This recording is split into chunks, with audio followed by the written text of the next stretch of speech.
right, defense closing arguments. Good afternoon, ladies and gentlemen. The defendant, Rakim Mayers, now has, and he's afforded an opportunity to argue the case, if you will. I'm not going to argue to you, ladies and gentlemen. What I'm going to do is try to discuss reasonable inferences that we believe can be drawn from the evidence. What I'm going to do is something a little different. I'm going to cede the floor to the transcripts in this case, the testimony. So it's not in dispute, what I'm going to say. Ultimately, what will determine the facts and what's going to be important is you. And we can all live with that. You're empowered to do justice here. This is the great system of ours that works. And I'd like to, first and foremost, I'd like to commend and compliment Mr. President on what I thought was a fine argument this morning. I don't agree with much of anything he had to say, but I did listen intently, and I hope you'll do the same with me. There's a few things on what he said, though, I do have to just address immediately. And during his argument, because I didn't object doesn't mean I agreed. I didn't object once. I thought there were some misstatements of facts. I'll deal with that. But I'm not afraid of anything that was said or anything he had to say. I didn't want to interrupt him. I didn't want to object. I wanted you to hear where the arguments are. Let's see if they give me that same courtesy. He did, during his 2+ hour first summation, they get 2 summations, you'll hear about that later. He didn't once mention the fact that their only witness in this case committed perjury again and again and again and again in this court. That wasn't mentioned once, not even dealt with. That's an important issue in this case, as you're going to see, because the case does rise and fall in its credibility, without question, without question. Detective Flores, their case detective, testified, and we'll put up this testimony in a bit, that without Relli, the 2 videos and the sounds, there was no evidence of a shooting. Could be, could not be. That's certainly not proof beyond reasonable doubt.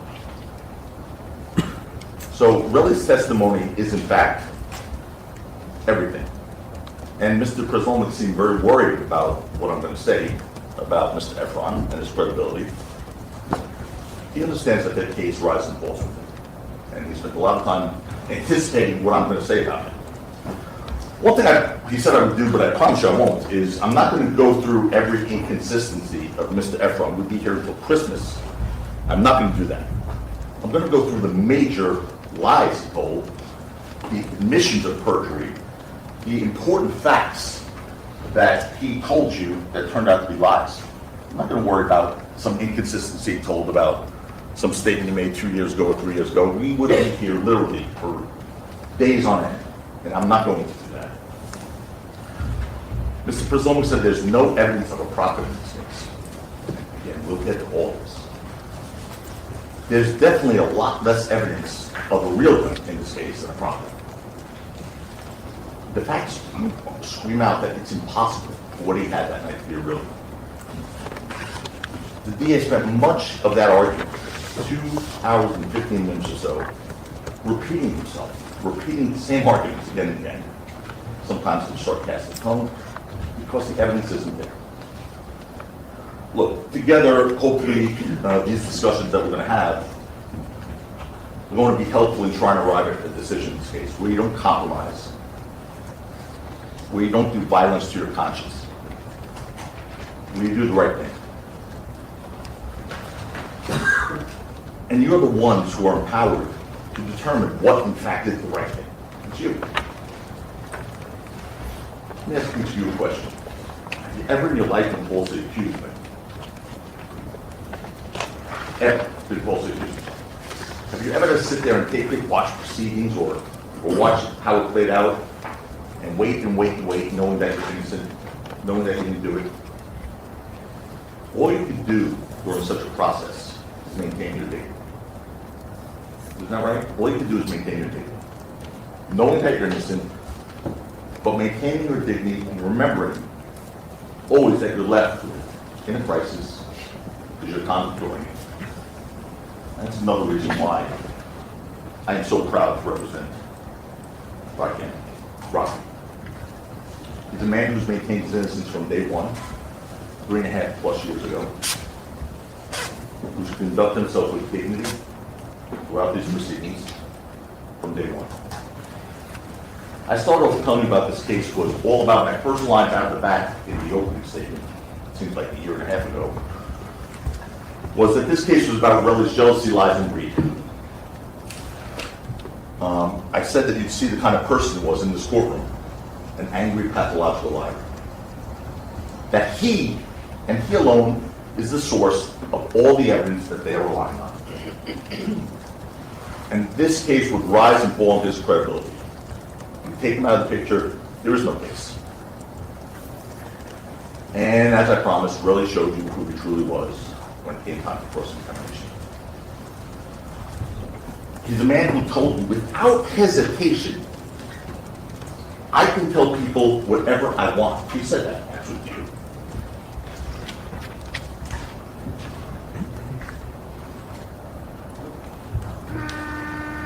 I was right out of the box, the first one that line, please.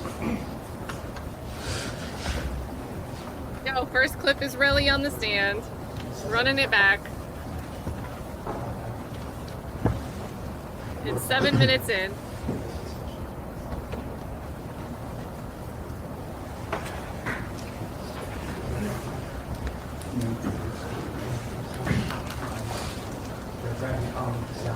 You want the audio-visual person? Please. Alex Omar, please. I'm good. I don't want That's fine. Yeah. We have an audio-visual person in the court. They mentioned tech issues on like the hot mic, Go ahead. Relli. like before they started doing closing. That sucks. Okay. What you would have heard, what you may see one day, hopefully after Mark comes up to save us once again, is him literally saying to you, I can tell people whatever I want. He's their witness, who you're being asked to believe beyond a reasonable doubt. I can tell people whatever I want. He's a man who literally gave 4 different answers to one question. 4 answers, 1 question. He said, yes, no, I don't recall, I don't know, in 1 question. That was a first for me. Been doing this for a bit. That was a first for me. 4 answers, 1 question. Yes, no, I don't recall, I don't know. He's a man who committed perjury before your eyes over and over again. A man who snapped, cursed, threw a water bottle while he was testifying, cursed in this courtroom. Threw a water bottle out of anger while testifying in the light of the courtroom with the judge, with the jury, with these terrific sheriff's deputies and bailiffs. That's what he had to hear. Imagine what he's capable of in the dark of night. If he doesn't think anyone's watching. The evidence in this case has shown you that this case indeed rises on his credibility or falls on his credibility, and it is falling hard. Before we start, I do want to thank you all. It's right to thank you all for your commitment and sacrifice in this case. It's not been an easy case. It's been a long case. It's been odd that not one of you have ever been late. I've been another first for me. Been doing this for a while, both as a prosecutor and defense attorney. Not once have we been waiting for a juror. So your commitment and your sacrifice is extraordinary, especially in a 4-week trial. So we both sides thank you for that. I know that. But this is what this is about. This is why we love what we do. That's why I love what I do.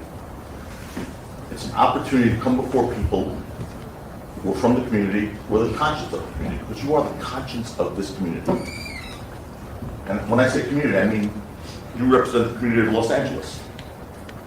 Every part of the community, parts that are represented here, and parts that aren't represented here, Compton, Englewood. You represent all parts of this community. You set the standards, you tell us what's right and what's wrong with your verdict. Use your common sense to do that. And ladies and gentlemen, your verdict goes far beyond these courtroom doors. The evidence isn't there in this case. It's not even close. Again, appreciate Mr. Preslom's argument, but we're going to dissect the evidence now. Apart from Relli's testimony, the prosecution, just his testimony, I'm not talking about his physical evidence, he said, apart from his testimony, the prosecution's evidence consists of videos, shell casings, and knuckle scrapes. And I don't know what else to call them but knuckle scrapes. I know they said, oh, he's going to call them knuckle scrapes. What am I going to call them? Bullet wounds? I mean, they're knuckle scrapes. Videos don't prove that case, they prove the opposite. Relli was the aggressor in both videos, and we'll show you those, and we'll show you them slowly. The shell casing is not... Sir? Mark says it's set up right, but he needs to... Yeah, I'll stop for a second. You want to try it? Let's try it. Thanks. All right, we're gonna. What? Oh, Rocky's ready.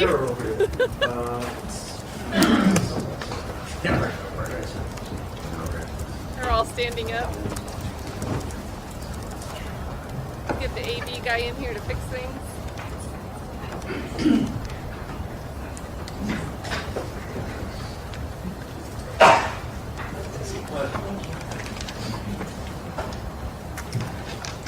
They're trying to fix the sound.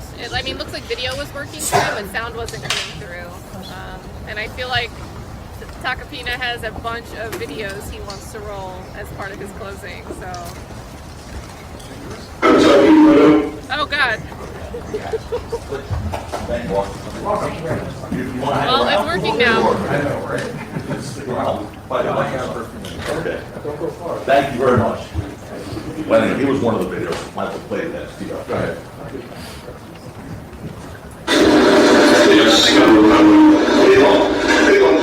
I don't know. Since so long, I can tell people what about me. I don't get it, but no. Yes, no, I don't know. They want to do it. I don't know. Since so long, I can tell people what about me. Okay. I think we discussed it. I'll have to go back to it, but that was. You could take that down, please. Anyway, the shell casings and the knuckle scrapes mean absolutely nothing without believing Relli's story about them. They mean nothing without believing his story in whole about them. We'll talk about that. We'll talk about how the evidence or lack of evidence shaped up in this case. Before we do, I want to make clear what Rocky is charged with. He's charged with 2 counts of assault with a semi-automatic weapon. So still One for the altercation by the parking garage on Argyle Avenue. The other for the altercation, Piece Del Mar, that fuzzy video that we've seen. That fuzzy video. The DA said you only have to decide if it's proper or not. That's it. That's all you have to decide. Very simple. Calling it out. Nothing else is in dispute. That is not true. That's not true. And the judge just told you this just the other day. He said, as a matter of fact, that's not what you just have to decide. It completely ignores the self-defense and defense of others law that the judge instructed you on. But they see what they want to see. They say what they want to say. They hide from you what they don't want you to see. Which is why they cut off the end of the video on Piece Del Mar. And we're going to show you what they cut off. They cut off after Rocky's gone. After 12 is already running away, they cut off the part where Relli goes back and gets Ills one more time. Why would they cut that off? They cut that part of the video off. We didn't. We'll show you. The judge will instruct you, each of those charges requires the prosecution to prove beyond a reasonable doubt, another term I didn't hear much in the 2 hours plus summation of this result. Beyond a reasonable doubt that Rocky possessed a real operable semi-automatic firearm and that Rocky did not act in self-defense or defense of another. Beyond a reasonable doubt. And the evidence just isn't there. It's not even close in this case, guys. It's not even close. I'm here to gain respect for the undeniable fact that even now as we sit here, Rakim Mayers is presumed innocent. He's presumed innocent as we sit here now. I'm here to point out the numerous reasonable doubts that lurk in the evidence in this case. Because folks, please remember, the judge didn't tell you, he did already have some instructions. All you need is one. All you need is one. I submit to you, there are hundreds of reasonable doubts. Hundreds. You just need one. And the case is over. We have this idea of a reasonable doubt. It's not what we do in our daily lives on the street. We're talking to our friends or analyzing whether our kid's been truthful or a friend's been truthful. But it's something that's really important in this setting, in the courtroom. Because it seems, as a country, that it has served us very, very well. People who founded this country, who are no strangers to controversy, and certainly no strangers to social danger, have created some of it themselves even. They knew that the surest and best way to guarantee the liberty of citizens was to make sure that if the government brought charges against one of its citizens, they had to prove it. And if there was a doubt based on reason, if there was a reasonable doubt, there had to be an acquittal. Had to be. What a reasonable doubt isn't, the judge said this to you in the beginning, like, again, 4 weeks ago, whenever that was. What a reasonable doubt isn't, it isn't he may have committed the crime. It isn't he probably committed the crime. It is I'm almost certain he committed the crime. That doesn't carry it. I have no reason to doubt he committed the crime. What was proven beyond a reasonable doubt in this case? Terrell Efron is a compulsive liar and perjurer. That was proven beyond a reasonable doubt. He lies without remorse. Folks, he even bragged. His mouth is open. About perjury. He literally did. And you're going to see it. As long as Mark is close by, the video works, you're going to see him literally bragging about committing perjury. You know, this reasonable doubt, proof beyond a reasonable doubt, you're going to hear me talk about it again. But the prosecution told you just now, Mr. Rosalman said, that the defense's story is impossible. They have to prove that beyond a reasonable doubt. You can't just say it. They have to prove that beyond a reasonable doubt. They have not met their burden here, not even close, because they can't. It's a very heavy burden, and they've not come close. That's why they resort to making excuses, playing games, relying on possibilities, which is really funny, because you were all here for jury selection, because you wouldn't be here if you weren't here for jury selection. See how smart I am? You were all here when Mr. Lewin in jury selection said, we'll never ask you to look at what's possible in this case. Remember that? It was like the closing remark in jury selection. We'll never ask you to look at what's possible. He said that. Yet, as we walk through the evidence together, you'll see all the possibilities they presented. Starting with that first witness out of the gate. Right at the jury selection. Boom! First witness, Zizzo, right out of the gate. Is it possible you missed the shell casings? You have to say, you never say anything about the word possible. You won't be asked what's possible in this case. First witness out of the box, Officer Zizzo, was asked, is it possible you missed the shell casings? Possible is not proof beyond reasonable doubt, nor are excuses. Why were there no fingerprints on those shell casings that Relli claimed to have found that night? Remember what the technical floor said about that? The excuses. Well, you know, if it rained, if there was water, if there were cars, if there was wind. We'll go past that. We'll review the evidence together, and you'll see that their excuses for not having proof really start stacking up.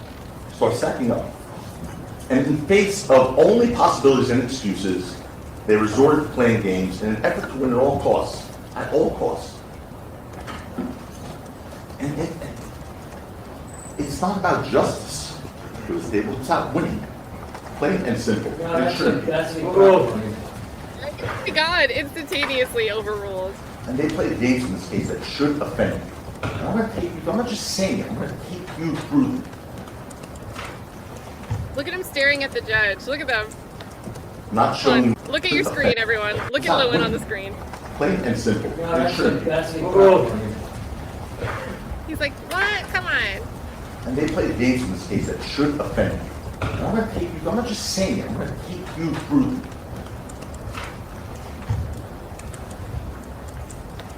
Not showing you evidence, embracing perjury of this Relli, trying to deceive you. Remember something I said to you in the opening? I said we're here to make promises both sides, but not like politicians' promises. You know, the thing where we promise you the moon, you vote based on our promises, then you see if we fulfill them. Here, we make promises in that opening statement. You get to see if we fulfill them, then you vote. Let's see what they promised compared to what we promised. They told you Rocky was the aggressor. His text messages show he was the aggressor. We got deleted text messages, we'll get to that. They told you that Rocky shot Relli with a real gun. We told you that Relli was manufacturing the story, deleting and destroying evidence. He was trying to extort Rocky, which came through. That Relli was the real aggressor, Rocky used the prop gun to defend himself. There are two hurdles that they have to overcome to get a conviction in this case. Two hurdles. They cannot overcome them. One is that the object in Rocky's hand on November 6, 2021 was not a prop gun, beyond the reasonable doubt. Second is that Rocky did not act in self-defense before your ills. The judge instructed you, if the prosecution failed to prove the object in Rocky's hand was not a prop gun beyond a reasonable doubt, the case is over. It's over. Beyond a reasonable doubt. You can stop there. It's over. The judge also told you that regardless of what Rocky had in his hand, if you find that he acted in self-defense or in defense of 12-year-old ills, he's also not guilty. That's the law. It's not our argument. They've had the heavy, heavy burden of disproving self-defense or defense of another beyond a reasonable doubt. And that's a burden that they cannot carry in this case, not even close. Relli threatened Rocky, Relli threatened Schwelby, Relli repeatedly punched Ills and ragdolled Ills, and we're going to show you that again on the video. Slowly. You had it narrated to you, but you can see it on the video. Before we do that and talk about it, let's discuss why they can't overcome that first hurdle. First, beyond a reasonable doubt, that the object in Rocky's hand was real, was not a firearm, because they cannot, absolutely cannot overcome that. There is incontrovertible evidence and testimony in this case, and other evidence that shows you the object that Rocky was possessing was a prop gun. Unimpeached. Not a real firearm. And they asked why. First of all, remember, there's no evidence in the record Rocky was licensed to carry in 2021. He wasn't. But Schwelby and Lou told you it wasn't a real gun. Two people came in here, took an oath, and told you it was not a real gun. Lou Levin told you where it came from, that D&B music video. He identified it with Rocky and Music Rihanna video. from July of 2021, right before. He told you he put a clip drawer on it, essentially a belt clip, to clip the piece onto a belt to make it easy to carry. And he extended the magazine with a clear magazine to make it look more intimidating, because the Glock he had, that prop gun Glock, was a 26, sort of fits in a pocketbook, it's really small. So this was meant as a deterrent. Mr. Sloman told you that Lou Levin couldn't name the security guy who advised Rocky to carry a prop gun. He was never asked. And he didn't say security guy, he said Rocky's security team. The testimony you could, by the way, you can always have the testimony read back to you at any point. If there's any dispute, I know you guys can take crazy things, but if there's any dispute, you can always say, can we have that part read back of the testimony where Mr. Levin talked about the security people who advised on it, or whatever, hypothetically. So he never was asked, but he didn't say a security guy. He said a security team, and he just said he concurred. He wasn't pretending to be a security advisor that they mocked him. They didn't ask him that, yet they just tried to argue that to you.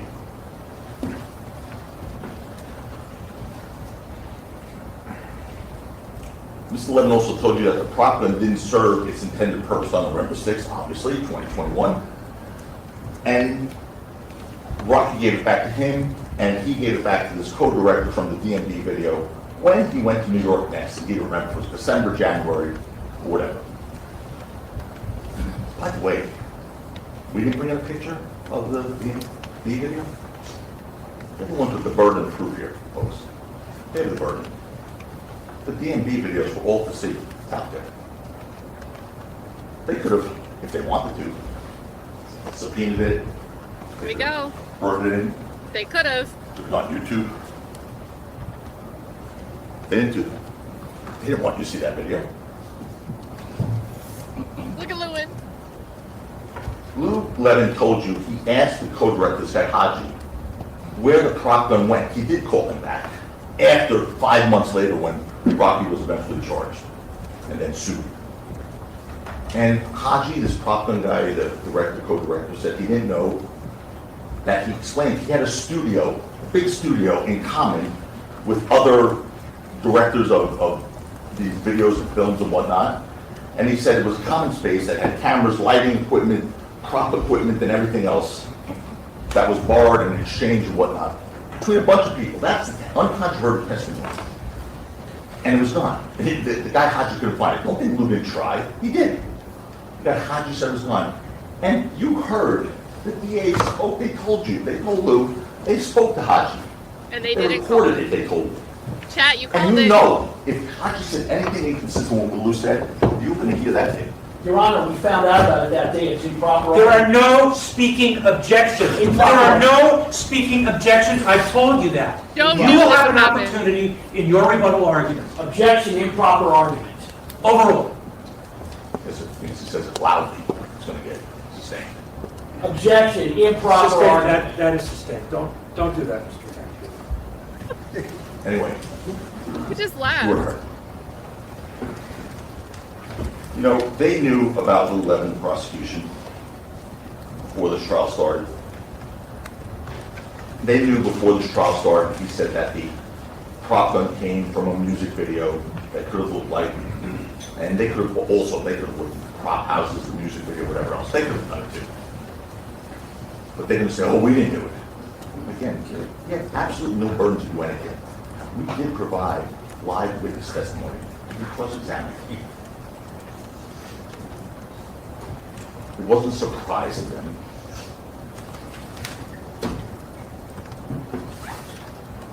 They didn't want to be, they knew what they were going to find.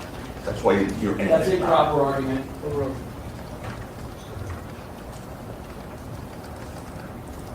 Relli's words and actions on November 6, 2021 show you it wasn't the real gun. His words and actions show you. All the prosecution's objective evidence in this case, everything that doesn't come from Relli shows you this was not a real gun. Common sense also shows you it was not a real gun.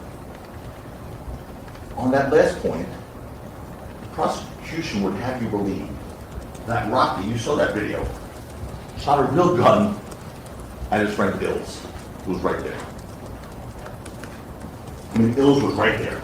According to them, he shot the gun, a real gun, at his friend Ills. That makes no sense. You saw the video. The second shot, Ills was right there. There's no way, even if that was a real gun, that Ills wasn't going to hit. That was real. There was no way. DA then said, well, you know, why?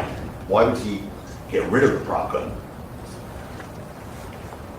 He said, we haven't explained that. I think we did.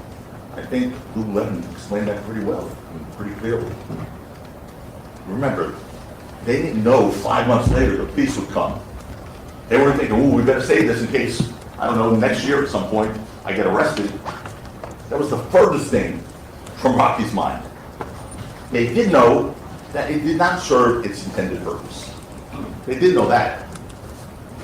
So that was the end of that. Rocky got rid of that prop gun that didn't work and instead beefed up his security. So now he had to have security all the time instead of just going to events, even when it was his friends on the street.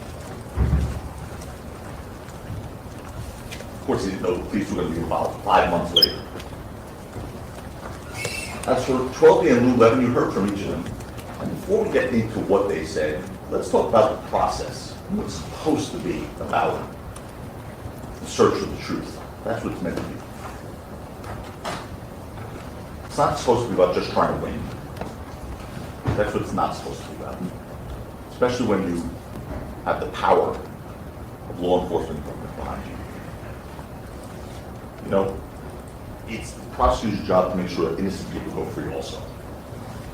And it makes sense that all the witnesses come to your attention. All the witnesses come to your attention, as we've had to do in this case. You can see that responsible citizens came in here as witnesses, were often treated roughly and ridiculed, attacked by Mr. Lewin, an obsession to win, attacked. You don't treat witnesses who came in here, don't get paid to tell the truth, have no financial motive, you don't treat them like that, just purely and simply because they're not saying what you want them to say in your version of what the truth might be. You don't do that. He's doing hand motions for those that are listening. He just waved his like jazz hands. Your version. To a man with a hammer, everything looks like a nail. That came to life.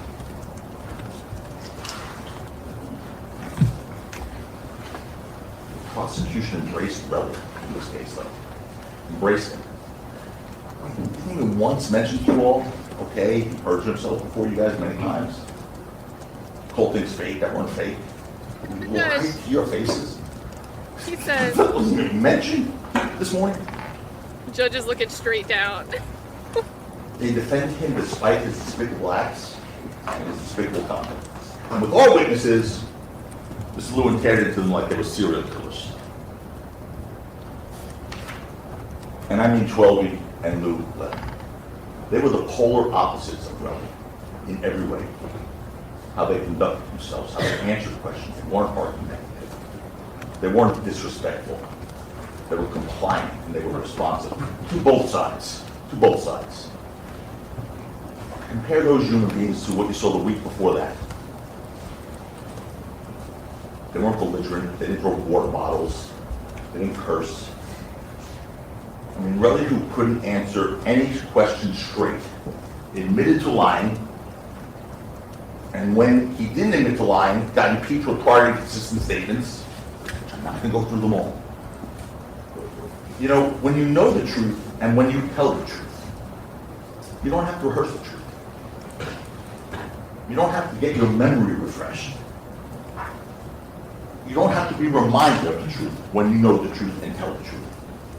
You don't have to be coached on the truth by the prosecutors. You don't have to have someone telling you how to answer questions like Relli was told in this case. You always get the truth right when you tell the truth. All witnesses answered every question without incident, without problem. They were consistent.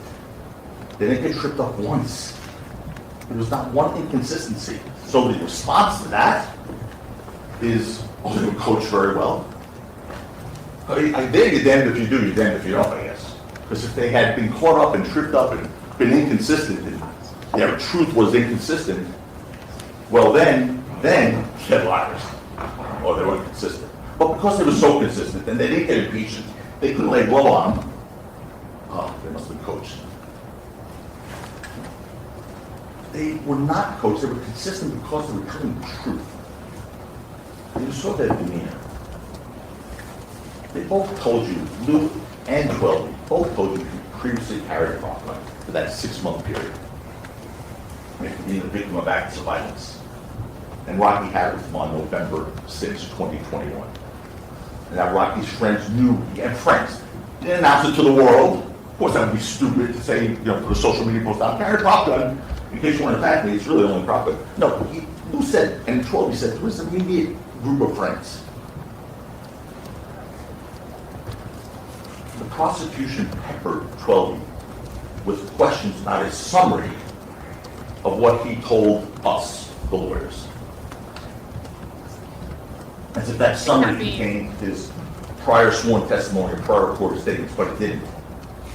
That's why the judge said it was irrelevant what 12 saw in that document. That's an improper argument.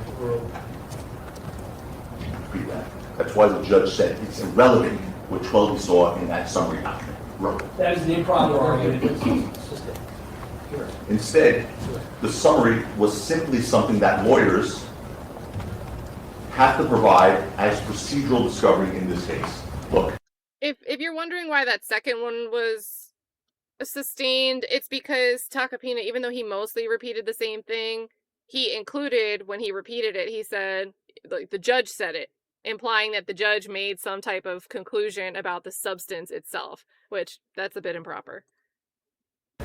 When I hear this, they're going to try and pretend like we just came up with this prop in defense. Rocky has been saying that since day one. Here's the testimony of Detective Flores on this issue. Detective Flores was asked, was this something, when he was asked, because he was asked on direct about when did he first find out about the prop in defense? Oh, And here he comes said, there were no deposition in criminal cases for the question before. Then I said, all right. So basically, what you were being asked when we're talking about that, you just found out about this prop gun. What you're being asked are questions related to discovery disclosure in a criminal case, correct? And he said, yes. So Detective Flores was very honest, and I think the drive-through good shop here told you what that was about. See, if you just listen to the direct in this case, it would make it sound like only 2 weeks ago, oh, there was a prop gun. That's been since day one for Rocky. Discovery in a criminal case is what he was being asked about. What do you think, chat? I mean, you also heard that it was revealed before jury selection, the day, I think, before jury selection, no, sorry, the day before opening statements, that we got a ballistics report from them that was done over a year before. The day before opening statements, after you guys were impounded. Okay. Whatever. He goes crying and screaming. A year after they did it, Detective Flores said, we got it after you guys were impounded in 2025. Detective Zizzo, Sergeant Zizzo, now former police officer Zizzo, said on the witness stand, we may have missed it. We didn't search the whole street. I said, really? Looking at his report, like, when did you say that for the first time? He said, today, this morning, we told him that for the first time. Look at the screen. Okay. Lewin has a very long PowerPoint. They just came up with it. This is real life. This is a trial. This is what happens. Sometimes witnesses remember things later, sometimes they don't. But I'm not accusing anyone of perjuring themselves like police officers is, because he just remembered that today, 5 years later. You know? I mean, it's sort of odd. 5 years after that, he remembers they may have missed it. But that's okay. Look, more importantly, as Schroby told you, what he testified to here in this courtroom is what he told us previously and what he saw that night. Period. He was consistent, he was credible, unlike Relli, who actually contradicted his own recorded statements, and unlike Relli, who actually contradicted his prior sworn testimony over and over again. He committed perjury, he bragged about committing perjury. And the fact that the prosecution tried to make you believe that a summary was Trumpi's actual statement when it wasn't.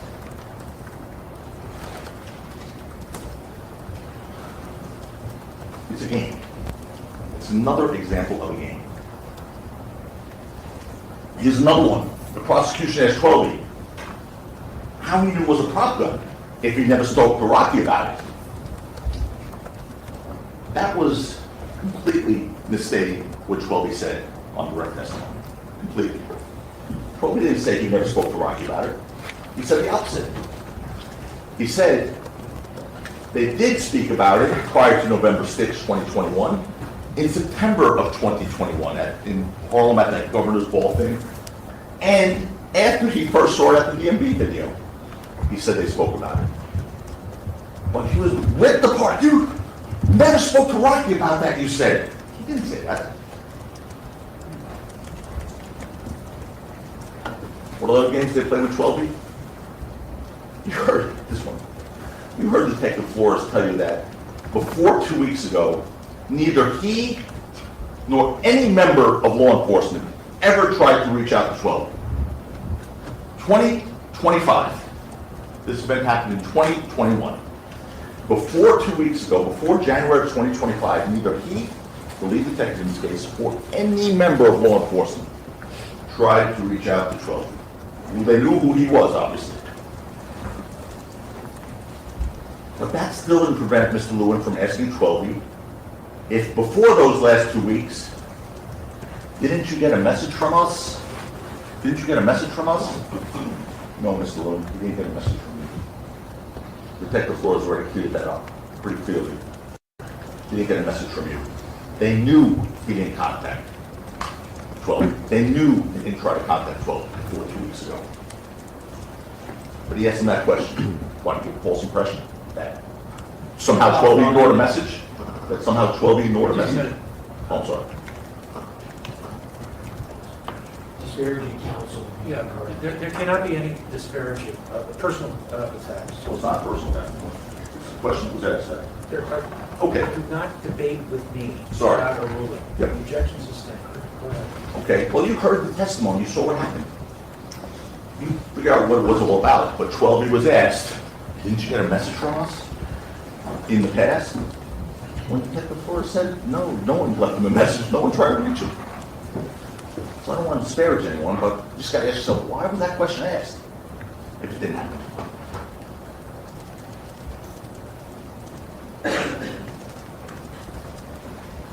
Look, you know, what I say, the games, they're a constant theme in this trial. Here's another one. Prosecution asked 12 about photos taken in Rocky's bedroom which showed Rocky's registered firearms and not a prop gun there. Those photos were taken during a search of Rocky's residence in April of 2022. 5 months after the incident on Vista Del Mar in November of 2021. 5 months later. So the fact that there was no prop gun there means absolutely nothing. You heard there had to be a prop gun way before that. And here's this also, think about this. And why was there no prop gun in the house?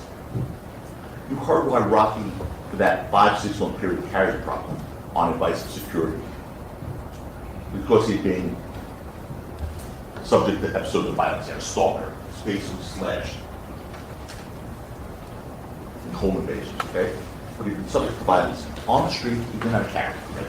So, when he wasn't with security, he had this thing to hopefully deter people. At home, he had licensed firearms. Now, because a prop is meant to deter would-be attackers, if they're already in his home, plus in his bedroom, there aren't would-be attackers anymore. They're in fact attackers. And a prop gun would be useless there, obviously. Also with the registered guns found in Rocky's house, I asked Detective Flores if they were legally registered to Rocky, and they objected. They objected to that question. And that's an improper argument. Stay. Well, those in fact were registered to Rocky, legal.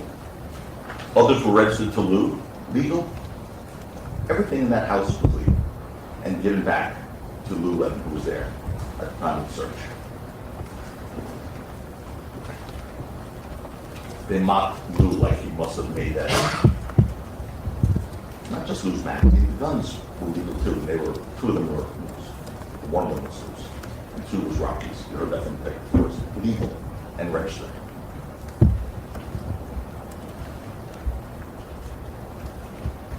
Detective Flores made it clear that the weapons found in Rocky's home were legal. So there should have been no dispute over that at all.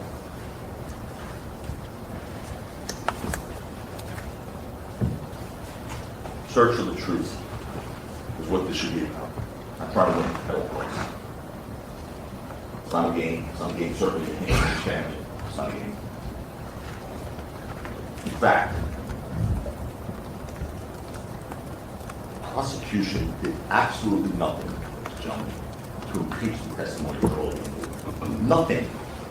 Yeah, he got loud and yelled at them a little. But saying liar, liar, pants on fire is not impeachment. He didn't move them off their story once. They were consistent.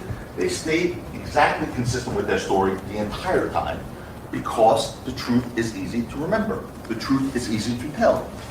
They were not impeached, not once. The fact of the matter is, by the way, it wasn't lack of trying. I mean, they were yelled at, they were berated. I mean, at one point, 12 spoke a dialect from his upbringing, from the street where he's from. And he said this thing, and I personally think he's one of the nicest guys I've ever seen. He said this thing where he's like, "You feel me? You feel me?" That was just a matter of speaking. But Mr. Lewin had to take that. He called out the "you feel me" call out. I don't really mean I feel. I can't feel you. It's an improper argument. Overruled. Overruled. No Okay. need to mock a witness who came in here and was compliant and respectful.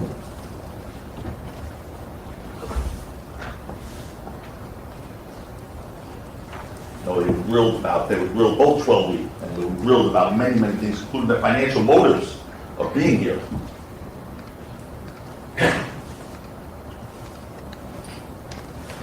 And again, they don't contradict their testimony. I mean, Mr. Preslomic this morning spent a lot of time in their testimony, not about their misstatements or their inconsistencies or contradictions or their impeachments, but just repeated their testimony, but in a sarcastic voice.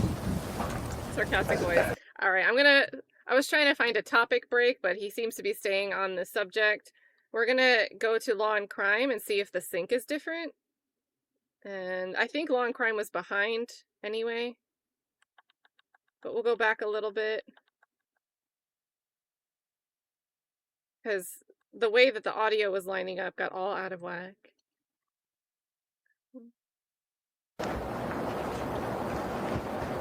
Detective Flores made it clear that the weapons found in Rocky's home were legal. All right, I went back too far.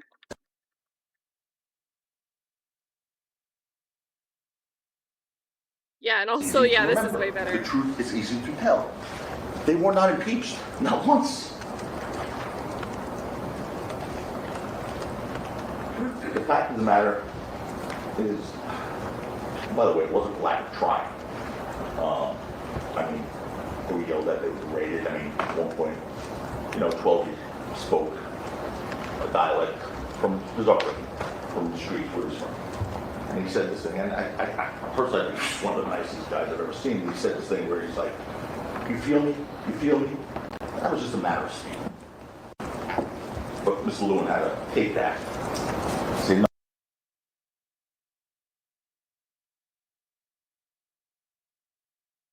I don't feel you. I don't really mean I feel you. I can't feel you." It's an improper argument. Overruled. No need to mock a witness who came in here and was compliant and respectful.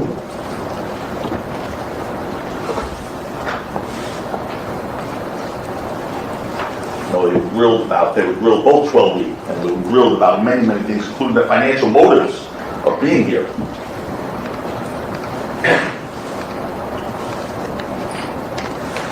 And again, they don't contradict their testimony. I mean, Mr. Preslomic this morning spent a lot of time in their testimony, not about their misstatements or their inconsistencies or contradictions or their impeachments, but just repeated their testimony, but in a sarcastic voice, as if that makes a contradiction.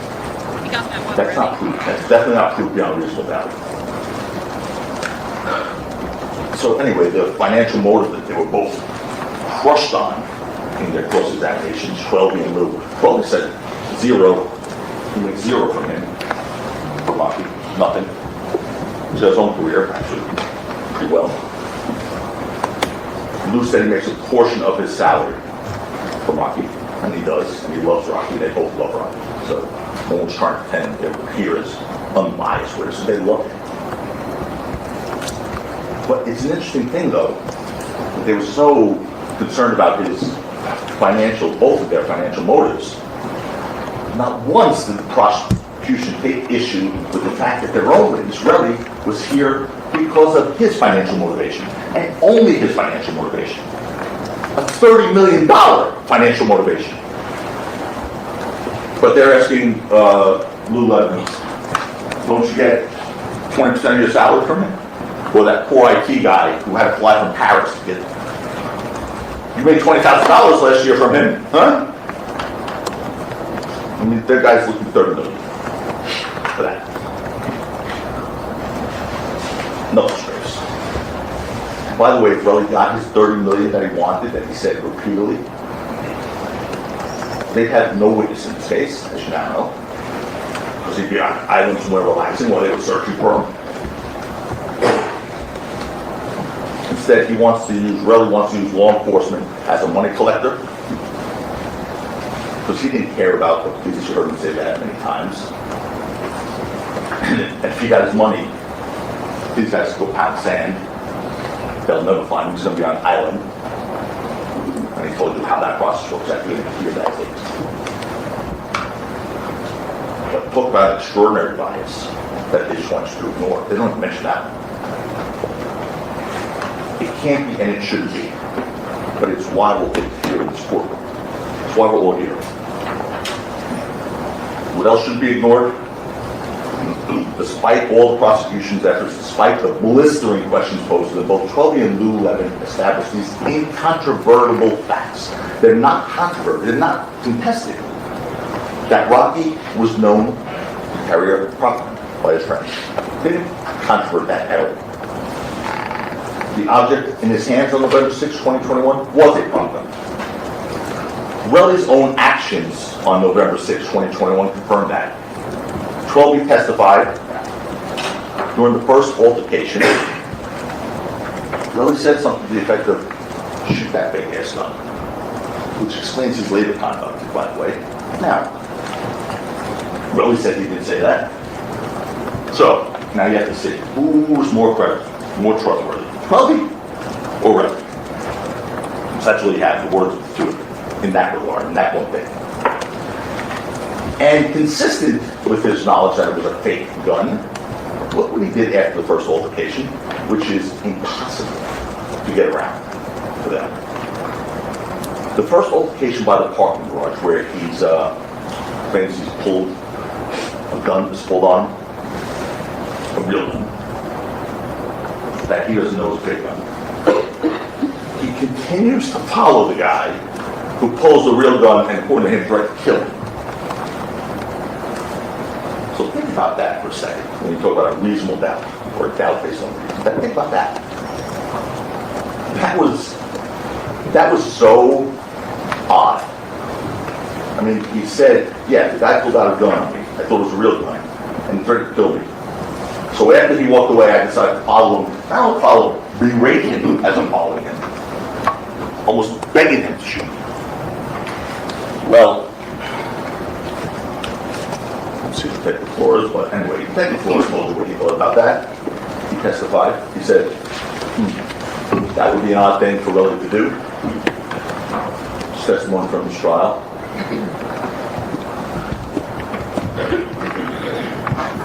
Mr. Efron, on December 2021, you asked him why he continued to follow Mr. Mayers if he knew he had a gun, right? Answer, yes, Detective Flores. Question, because according to you, you told him that would seem to be an odd thing to do, right? Or odd thing to do, I said, right? And Detective Flores said, yes.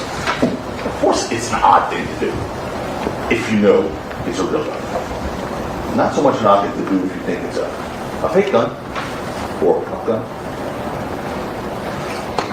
And of course, when Relli was questioned about why he would do that, about being an odd thing to do, his answer was, when Detective Flores questioned about it, Relli said, I don't know. That was his answer to Detective Flores early on in the question. When you asked Mr. Efron why did he continue to follow Mr. Mayers after seeing the gun, what he said was, he didn't know why. So, Detective Flores, and he said, correct. Detective Flores questioned him about it, and the best Relli could do at that point was say, I don't know, I thought it was real gun. Obviously, I don't know, was all Relli could say, because he knew he couldn't tell the truth. That was a problem. He knew that. That alone is reasonable doubt. That is a reasonable doubt. Whew.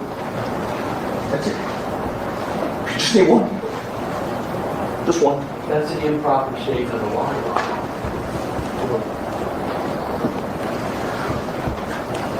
In fact, the lack of evidence further shows that this was a prop. And you heard that the police found absolutely no evidence of a shooting at the scene whatsoever. Officer Zizzo told you that there was no sign of a shooting, there was no blood, no bullet holes, no shell casings, no physical evidence at all. That's from the testimony at this trial from you from Officer Zizzo. Just recap. There was no blood, no bullet holes, no sir, no shell casings, no physical evidence of a shooting was recovered at all. No, sir. So that was the guy who was there within 15 minutes. When you heard from the body cam footage from one of the other responding officers, turned out to be Sergeant John Cook, Officer Zizzo said. Sergeant Cook said, there's going to be no evidence for now. We have no victims, no hits, no evidence. That's the sergeant body cam footage. That's Officer Zizzo's testimony.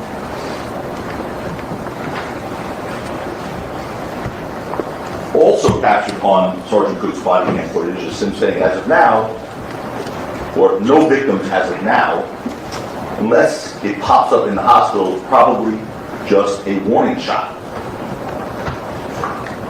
That's the testimony in front of you all in this trial.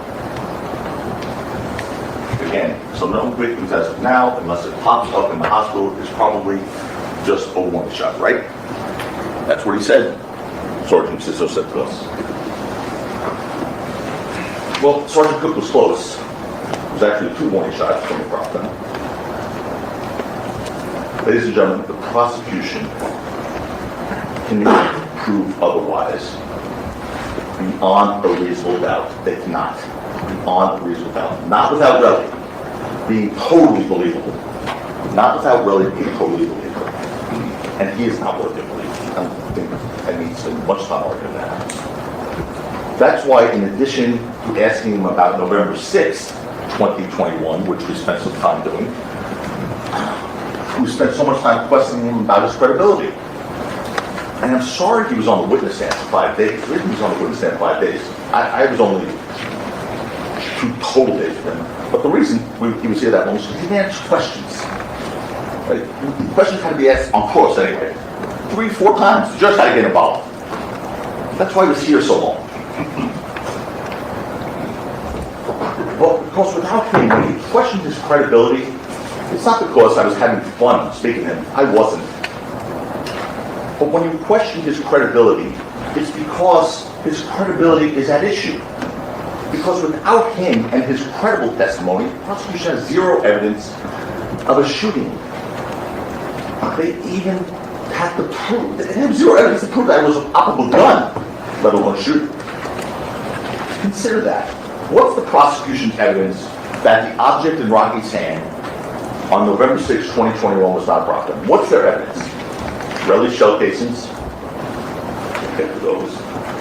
Relli's knuckle scrapes. And the videos from the parking garage at 1616 Vista Del Mar and 6200 Hollywood Boulevard. But remember what Detective Flores said about those videos.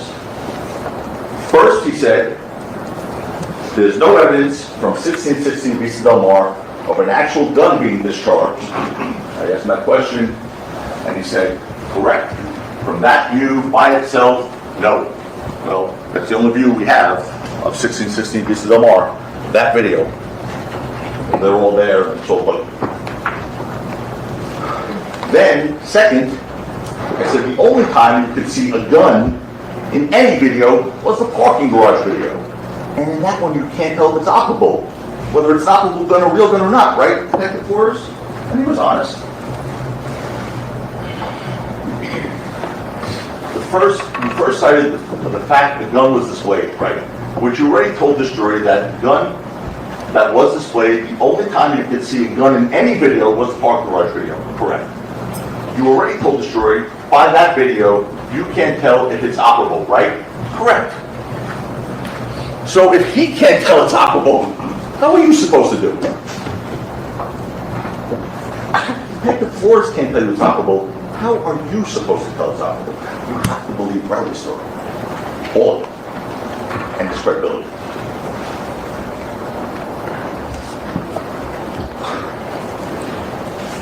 Then, third, what else to have?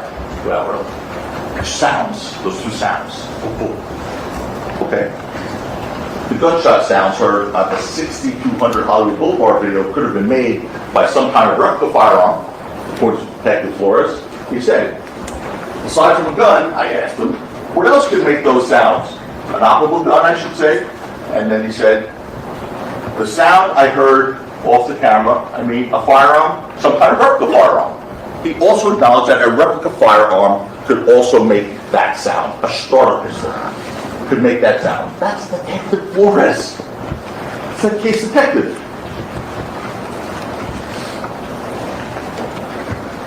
Let that sink in for a moment, folks. Please.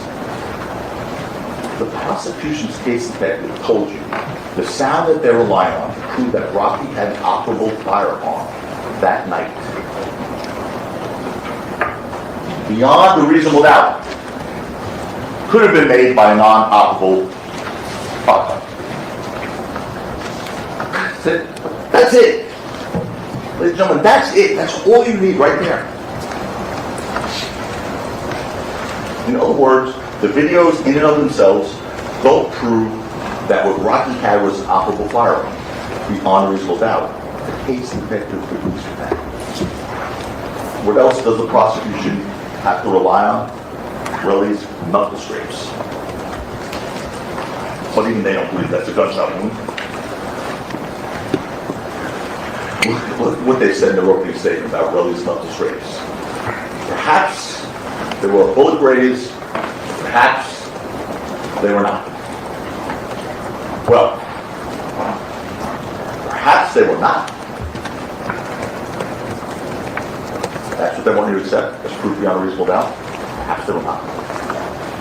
What else did they say in their opening about those scrapes?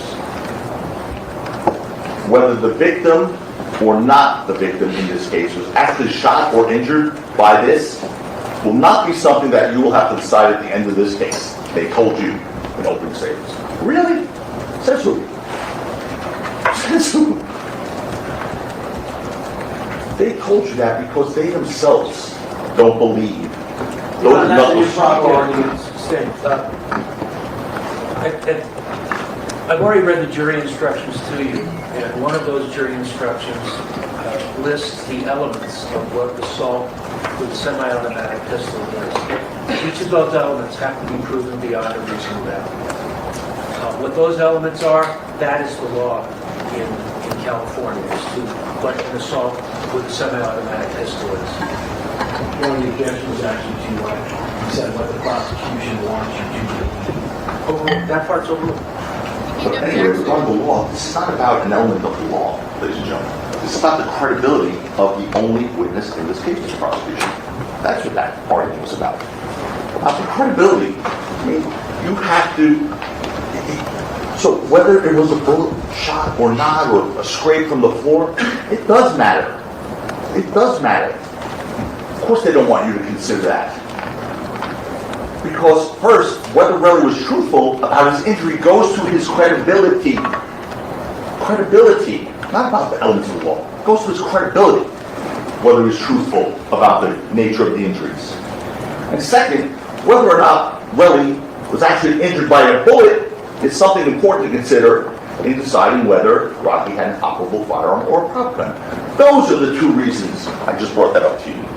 And yep, chat, we talked about that at the beginning of this stream. When we were looking at the elements, we saw the prosecution go over the arguments. We had this discussion that talking about the grazed knuckles itself might not, don't need to have an injury for this assault with a semi-automatic firearm, because the semi-automatic firearm is this aggravating factor where it doesn't really matter how severe or not severe any injuries might be.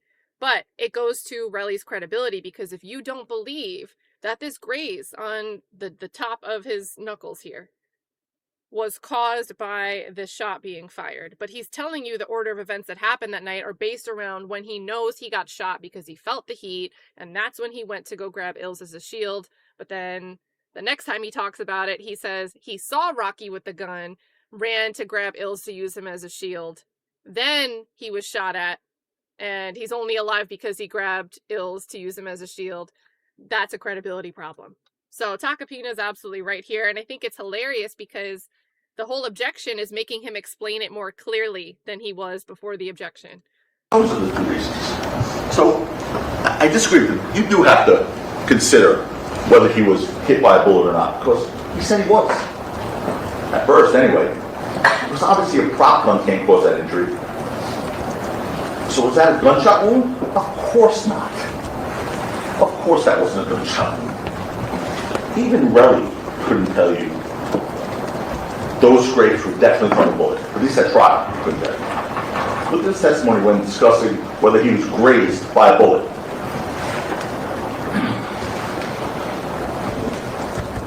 I guess whatever is left from the bullet, or the floor, or whatever. I don't know. I can't see. Okay.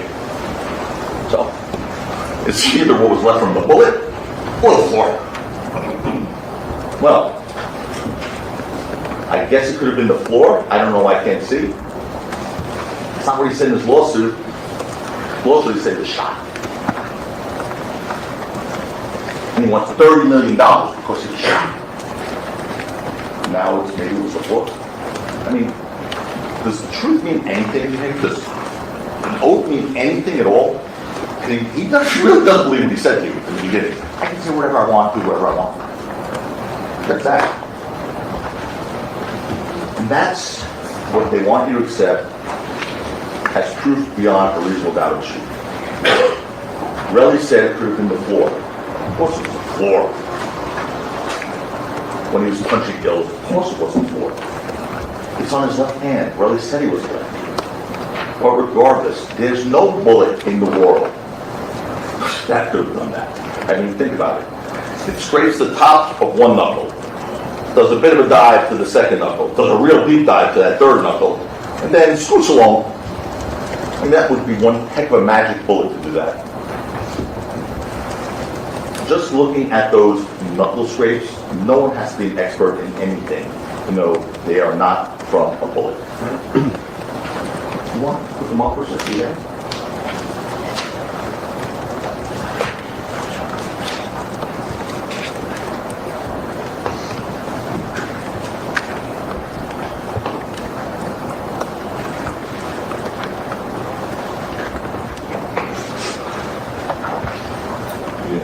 We've got the knuckles on the screen, chat.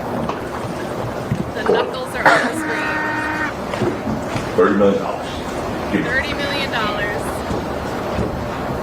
There's no one with eyes in the brain that thinks that's a bullet wound. That's what he said. Grazed by a bullet. Now he said, or the floor. Or the floor.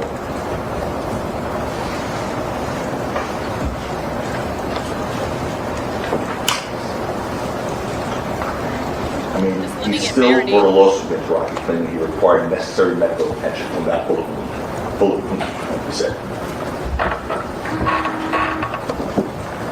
Ridiculous. And it's, by the way, it's the same knuckles you saw in his Boomerang Instagram video we posted on his manicured hands, which I think we showed to the jury. We have that? Yeah. Go ahead.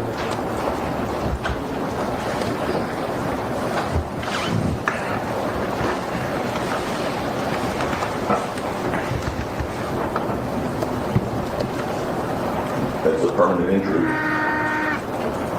that only $30 million would take care of.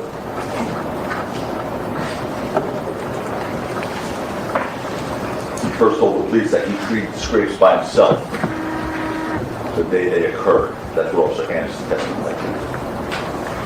But then days later, after traveling all the way back to New York cross country, he first went to a hospital in New York for medical treatment. Here, he said, because he doesn't trust anything that in Los Angeles.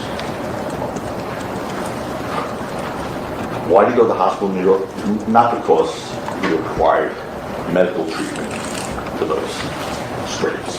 The hour-long But because visit. the detective, on November 9, 2021, told him during an interview that he needs to get treated because this is the type of case this is. This is Detective Fuller's testimony. Her statement, Detective Matthew, was that he needs to go to get medical treatment because of the type of case that this is. Correct? I believe that's correct. So a detective is telling him on November 9th, you need to go to a hospital to get treated because of the type of case that this is? Normally you tell someone to go to the hospital because they need medical attention. Not to manufacture a thing in a case. That is offensive. And it should be offensive to you because the type of cases that you should go to the hospital. Make it look like you required a hospital visit. You know, it's bad enough that the prosecution's main and I'd say only witness manufactured evidence in this case. You don't need to manufacture a hospital visit. But he did just that with the shell casings also, manufactured evidence in this case. The only evidence they presented trying to establish that Rocky had an operable firearm. I'm going to take you through this. It's not going to be a stretch, and certainly it's multiple reasons of doubt in this. You heard a lot about those shell casings in this case. What you didn't hear was what the police found. She didn't hear that because that didn't happen. The body cam footage introduced at the very beginning of this case, first witness Officer Zizzo showed that the police responded to that scene at 10:32, less than 15 minutes after the incident. Officer Zizzo told you there were 7 police officers there. You saw them on the body cam video. And you saw, Officer Zizzo told you, 7 officers were searching the scene for any signs of a shooting with flashlights. Those big police searchlights. For how long? Detective Flores told you, about 20 minutes they were there for searching. That's 7 minutes. 7 officers times 20 minutes. That's 140 minutes of manpower right there. 7 officers for 20 minutes of trained police officers searching with flashlights for any signs of a shooting, including shell cases. They found nothing, absolutely nothing. You heard the stipulation at the end. The stipulation means reread the defense and the prosecution. At the end of the case, just before the judge's instructions the other day, it's Tuesday, right? It's the last day was Tuesday. The stipulation between us and the prosecution that a prop gun would also have ejected cartridges. But importantly, that stipulation makes clear that the shell casing recovered in this case did not come from a prop gun. That's for sure. And of course not. Lou explained that as well. That prop gun ejects blank cartridges. And bear this in mind, this is important. This part is important. The police came looking for evidence of a shooting. They were looking for those steel metal jackets, those shell casings. There was 0 evidence on this record. 0. I defy them to say, show anything on this record whatsoever regarding what those blank cartridges look like or how they were ejected from a prop gun. There is 0 evidence. That's the improper argument. It misstates the evidence in the case. Oh, it does not? I don't recall every word that has been stated by every witness during the entire trial. So I don't know if it misstates the evidence or not. If this is something that's important to you, then you can ask the court reporter to read it back. All right? Interesting. That's interesting. If I'm misstating the evidence, they get to speak last. I asked him, show the evidence of what the casing from a prop gun looks like. Show the evidence of that to you. Because I don't want to mistake the evidence. So, there. I lay that challenge down. Show the evidence. Say, show it. There's no evidence whatsoever regarding what blank cartridges look like or how they would have ejected from a prop gun. No evidence of what they would look like, okay? There's no evidence regarding what material those blank cartridges would have been made of. You heard about paper and plastic from BluEyed. Paper and plastic, or how far or in what direction they would have been ejected. There's no evidence of that at all from the prop gun.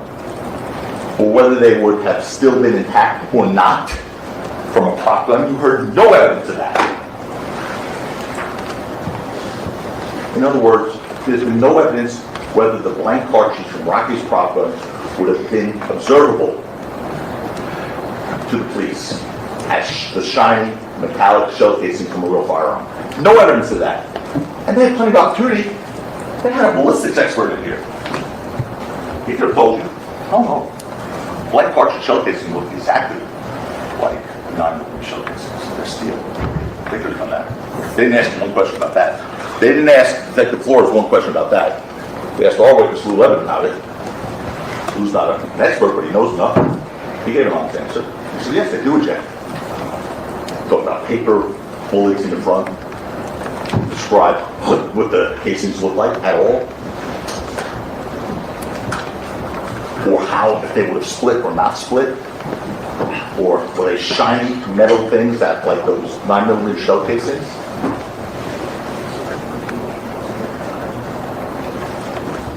In any event, the police found nothing, no evidence of a shooting whatsoever, no bullet holes, no blood, no damage to any one of those cars, which would have almost been impossible. No damage to any one of those cars in the parking lot right there. And of course, no shell casings. This bears emphasis. The police found no shell casings whatsoever in 140 minutes worth of combined searching with searchlights. But Relli wants you to believe he found it by himself with a cell phone flashlight in 2 to 3 minutes. An hour and a half later. Flies in the face of common sense, flies reason. And what does the prosecution do to try and get around that devastating fact in their case? They suggest that the police didn't know where to look. They actually asked, is it possible to use the shell casings? As you sit here, can you say to a certain, that's them questioning their witness. Can you say to a certainty that there was not a fired cartridge case in that street on Vista Del Mar? Answer, I can't say. I may have missed something. It's possible.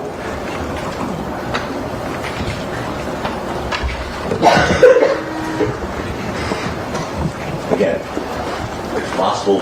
We've already discussed jury selection, what you were being promised about, never hearing that word here.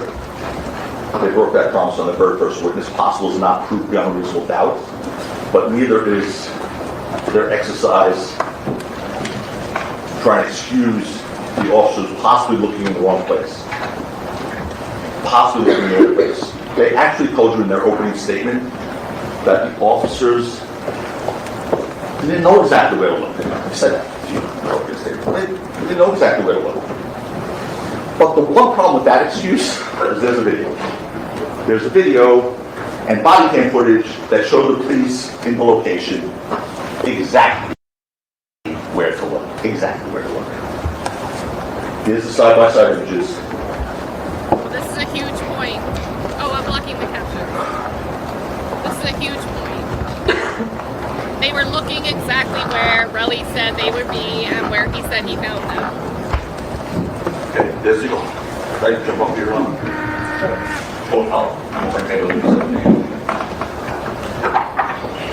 Did everyone see my blocking? Anyone? Yeah. Okay, so here's the officer searching. Yeah. There's that orange wall I keep saying. This is where it will happen, right here, and they're searching right there with these flashlights. Now there's this person who Relli first swore was him. He swore was him at 11:09, and then said it wasn't him, but it was him first. But some news coming back here at 11:09, right across that orange wall. when they're searching. And just quick for our listeners, what Tacopina is doing, if you're not looking at the screen, Tacopina has a side-by-side up of a video still of the fight happening, or you can see the four of them in the distance, and then he has the body cam of the same area, and he's showing the jury that the police are looking exactly in the same area for 20 minutes each, 7 different officers. Anyway, you also know this is where the tussling happened and the prop gun was shot. Do we have a shot of from the video where that was? Or you have to do that? Yes. We'll do that later. But anyway, you remember the wall here, and we'll show it's near the corner of Vista Del Mar and Selma. And this is where, at one point, you saw Shelby run into. This all happened right here. They're looking in the exact right spot.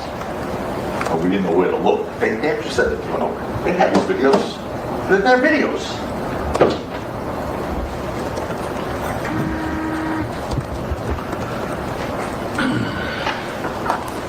So regardless of how far blank cartridges may eject or what they may look like after being fired from a prop gun, one thing is certain. The police searched that exact same location that Relli said he was at on that video when he returned to the scene, or now he didn't return to the scene because now there's no evidence that he returned to the scene at all. Thanks. Well, I was in trouble, just a sign of break, so. 5 minutes, right there.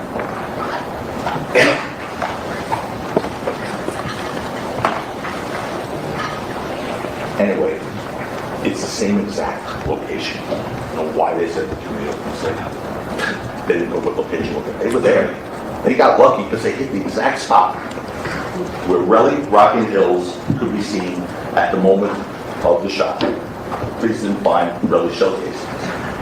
Impossible for them to miss that. 7 officers, 20 minutes, searchlights. Impossible. Those were not there 15 minutes after this thing. They were not there. So what does the prosecution do? And Relli then, what does he do? They change their story and say now, maybe that wasn't actually Relli on video after all. They did it right here in front of you. That was all right in front of you in 2025. Because in the first part of his testimony, and I wasn't even involved yet, that was all Mr. Brzlonik, he said, yes, that's me, 1109 guy. That's me. Yes. And this was all right, You sure? I'm sure. Well, you know, weren't you wearing a black hoodie before and that looks like a white hoodie? Yeah, I probably went and changed. So it was almost had to impeach his own witness. And you'll see what happens. Once again, they say possibly. There was possibly additional. So the solution to that now being him now, because he swore he came back. So I asked Detective Flores, was this guy? Oh, this is Rhoda's thing. Okay. Right, that's where he said, yeah, that's me. Okay, you got, I just said all that to you, but there it is in the transcript, just in case I thought I was just making that up at a whole cloth. I said, yeah, I'm sure.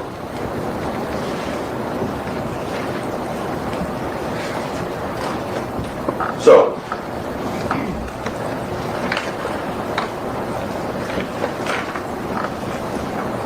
they said, just to you just now, shocked a little bit by this one, I was shocked by this one, that I made a mistake to you in my opening by saying that was Relli. I made a mistake to you. Relli swore on the road it was him to you. But I made a mistake in my opening. He swore to you on the road it was him. Until he changed. Until they impeached their witness and got him to change testimony that, oh no, it wasn't me. In fact, that same person in that video was there between 11:09 and 11:11, which is about 2 minutes, the same length of time Relli said he had returned to the scene for. You also heard Detective Flores talk about that. And he told you that the time of 11:11, when the person in the video enters, is consistent when Relli told the police he returned to the scene.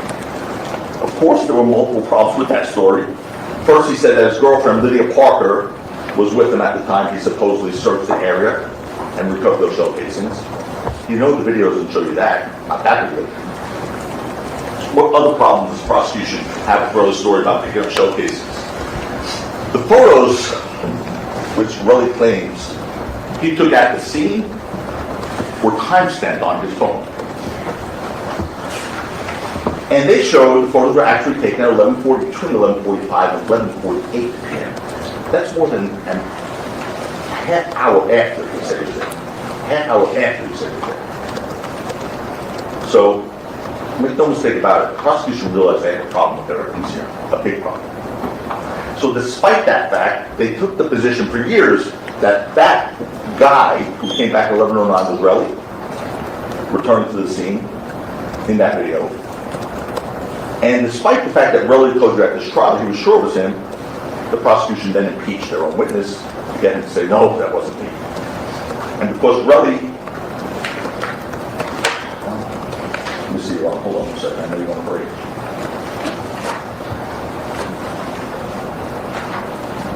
Maybe about 5 more minutes, so one stop now. No, Okay. 2:45 is when we break. Okay, can we go through it now? All right, folks, we'll take a break until 3 o'clock. Please be outside the courtroom doors at that time. Please don't discuss the case, and we'll see you in about 15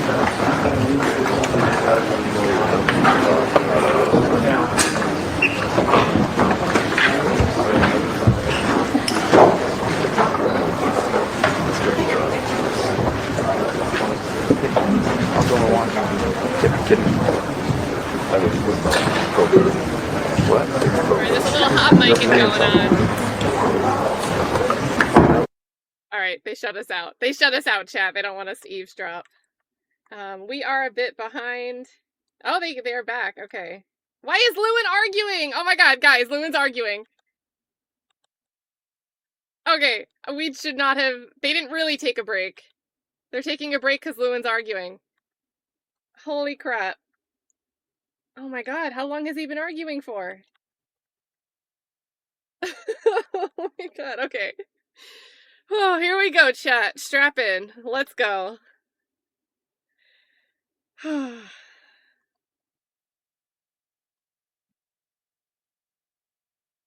are they not going to let us hear it? I mean, we could kind of see. Oh man, maybe Court TV has sound. Let's try Court TV. What do you think he's saying right now, chat? Court TV ASAP. Oh my god, he's standing up.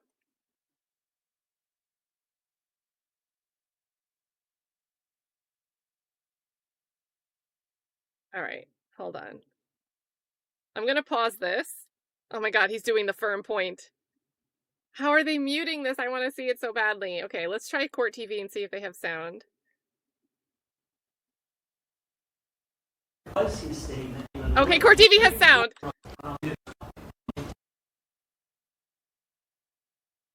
Get this queued up. Sorry, we've been jumping around both feeds today, chat. We're going on lots of trips. Nobody wants to host us today. Oh my god, how long is his argument? Overruled all my objections and just told this jury. Guys, this is a pain to find where he's arguing. Okay, I think we've got it. You gave strict instructions to both counsel, and there are also repeated court of appeal in California Supreme Court decisions about disparaging other lawyers. Let me be clear what was stated. Mr. President never said anything about the lawyers who talked about the defense. The defense has said as follows. We're trying to win at all costs. We only care about winning, not just... Didn't I sustain that objection? No, you did not until the 4th time I asked it, Your Honor. I objected 4 times. Let me continue. We suborned perjury, stated 3 times. I objected each time. We could have called the worst of them all. We could have called Hodges. The court knows we found out about him that morning. The court made a finding that their discovery violation was not inadvertent. That means it was intentional. That means it was not accidental. They got up here and just told this jury that they didn't hear from this witness Hodges that we could have called him. The court knows we have a hearing about it. It's been very clear. The court found that they were not honest in what they provided. They were not honest about when they actually turned the information over. And now he's up here and able to argue that. And when I object, basically, I'm told it's overruled on the judge. The problem is, the court made these findings. The court said you could not disparage lawyers. Let's be clear, if anything that he had said was true, that we suborn perjury, that we don't care about justice, those are reportable issues to the state bar. The court knows it's not true. I know he knows it's not true, Your Honor. I assume he knows it's not true. And then finally, he has repeatedly misstated the standard of reasonable doubt. There is no standard whatsoever where you can say that each one of these are, quote, reasonable doubts. That is not a correct standard. The standard is looking at all the evidence in total. Did the people prove the case beyond a reasonable doubt? It is improper to say, if this fact is wrong, that is, quote, a reasonable doubt. You can argue that that evidence is important enough, etc. So they're misstating the reasonable doubt. But more than that, Your Honor, they're disobeying the court's order about disparaging other lawyers. I object. The court lets it go.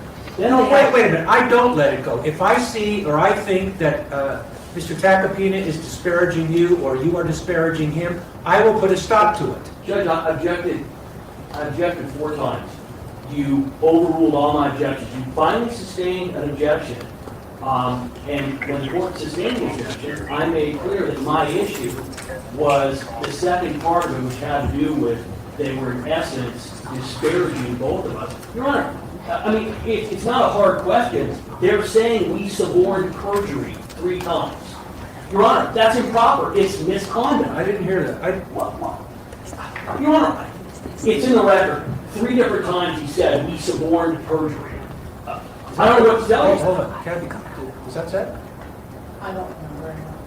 Your Honor, we said, All right. said 3 If different it times. was said, then I should have stopped it. But I don't remember if it was said. You have made so far 9 objections, 6 were overruled, 9? 3 were sustained. The problem was, Therefore, what? the problem was, I believe the first 5 I made were all overruled. The court, Your Honor, I've been in front of this court for 30 years. The court knows who I am. The court knows what my ethics are.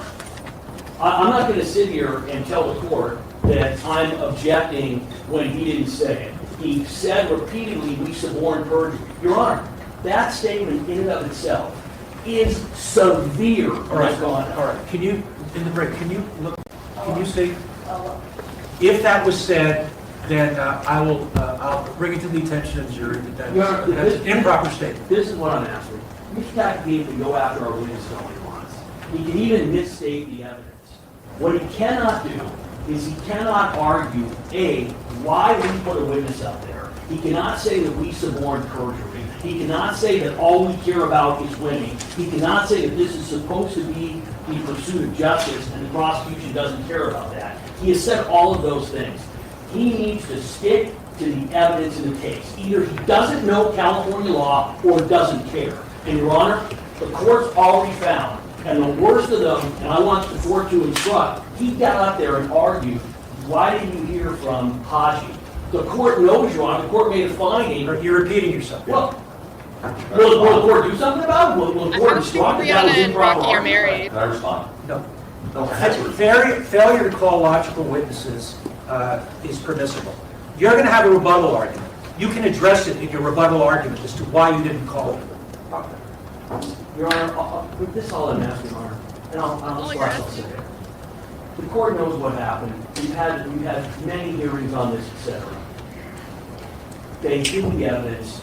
They presented it late. They had repeated orders to turn over statements. He got up and said, that's not the statement of the witness. 1054-3 is very clear. What they gave us is supposed to be the statement of the witness. And when he's standing up saying, well, that's not his statement. The judge has disagreed with you on this. Why are you arguing on this? So yeah, Your Honor, I can go back and I can go and argue in the court and say, well, it's just both sides are arguing. But Your Honor, there are rules for a reason, and we follow them. You have not found one instance in this case, not one, where the people did not comply with discovery, where the people did anything unethical. You've already found, you used the words, it was not inadvertent. Non-inadvertent, Your Honor, means they lied and they intentionally did not give us what I they don't were agree supposed with to. that. That's not, it doesn't mean he lied. Your Honor, non-inadvertent. Don't argue with me. I don't think it means he lied. I just said it was not inadvertent. That's the extent of my finding. It was not inadvertent. I'm not going to debate with you whether they were or were not lying. I don't believe it was a lie. I want to give the court reporter a break, and we'll take a break until 3. Wait. Before, I have to just respond to a few things, but there's a record here. One thing, I don't want to upset the court, so we can do it. You're not going to upset me. No, I'll be quick. I don't want to get further into it. I'm sorry. But there were some things that were said were just wrong. First of all, they called our witnesses liars in their citation. So I'm calling their witnesses a liar, which he admitted to being, by the way. So, I mean, if our witnesses are lying, and I put them up there, obviously they're saying we came up with this Tottenham story. So they're saying, I didn't object, as they sound supporters, but that's what they're saying, number one. Number two, I can't say that they want to win at all costs. That's not, I can't say that. I don't think that's an improper argument. If you say it is, I won't say it again. But the other thing, Your Honor, I didn't argue that that wasn't a statement. I said it's not a sworn statement of 12, and it's not a recorded statement. I said it's a summary. I'm accurate in describing it. It is a summary. I'm just going through what I said. You know, they disparaged our entire defense, mocked it. So I'm giving them a little bit back. I don't think I'm doing something. I'm going to interrupt him. He didn't interrupt you. You know, and the thing that he said, though, first of all, I disagree. I think one fact of relevance would be a reasonable doubt. If the jury finds he's incredible on one thing of importance, like the shell casings, that's a reasonable doubt. If they so choose, it's up to them to decide what a reasonable doubt is. That could cause them to find not guilty. That's up to them. But it certainly is an argument that can be made. They can say, no, it's not a reasonable doubt. But I can make that argument. I know. But the last thing, I think Mr. Lewin's hearing failed for saying. Because the one thing, because I know he said he has an issue with it, the one thing I never said was they could have called Hodges. I wouldn't do that. I didn't say that. They could check the record. What I said was they spoke to him that morning. They had a recording of Hodges. That was brought out to BluEyed. I said, if BluEyed was inconsistent with Hodges, we would have heard the tape. I didn't say they could have called Hodges. If I can show you where I said that, I would never have said that. We could have called Hodges. He wasn't willing to come. So I never said that. I just simply said what was on the record. Right. Anyway. If it was said, Mr. Lewin can address it tomorrow. If it wasn't said, then there's nothing to address. All right, we're off the record. I want to give Kathy a break. So can you find... That was a bit exhausting. We'll get caught up to real time here. Actually, do you guys want to go back to... Let's go back to Law and Crime, because I think there's synchronization with the audio captions was a little bit better.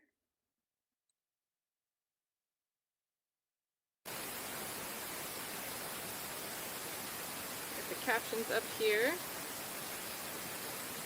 Guys, I don't know, that was draining. That was draining.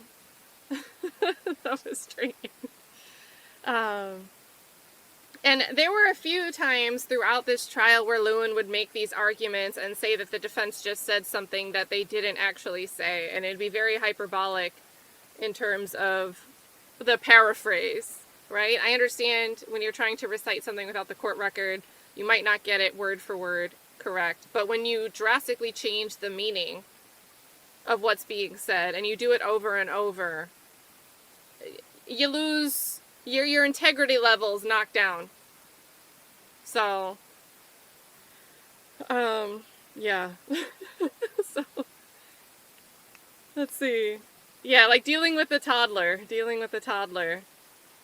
No, Taco, keep it going. Taco says I stopped smoking years ago, but now I need a smoke. No. Tacos instead. Just get some tacos. Shout out to Peter Ortiz. Peter Ortiz says Turtle Man wants to fight. I mean, like, the back of his head, like, does give me that, and we saw this during the defense's closing statements so far, after Lewin would object, and the judge was like, overruled, and hushed him up, didn't want to keep it going, Lewin would keep, like, craning his neck like a turtle, like, trying to make eye contact with the judge, like, come on. So Turtle is a great comparison. Speak of Peter has given 10 gifted memberships in the chat. When the court's going, I do try to just let it go without being a Pawsy McPawserton. I already saw so many of you in the chat saying thanks to Peter for doing this, but if you missed it, drop some booms in the chat. Some boom, boom, boom, whatever is here for Peter Ortiz. Peter, big appreciation here, gifting the 10 memberships. I need to start counting the gifts in the, let's see. We've got a boop counter, we've got a squeak counter, and we'll get the gift counter going.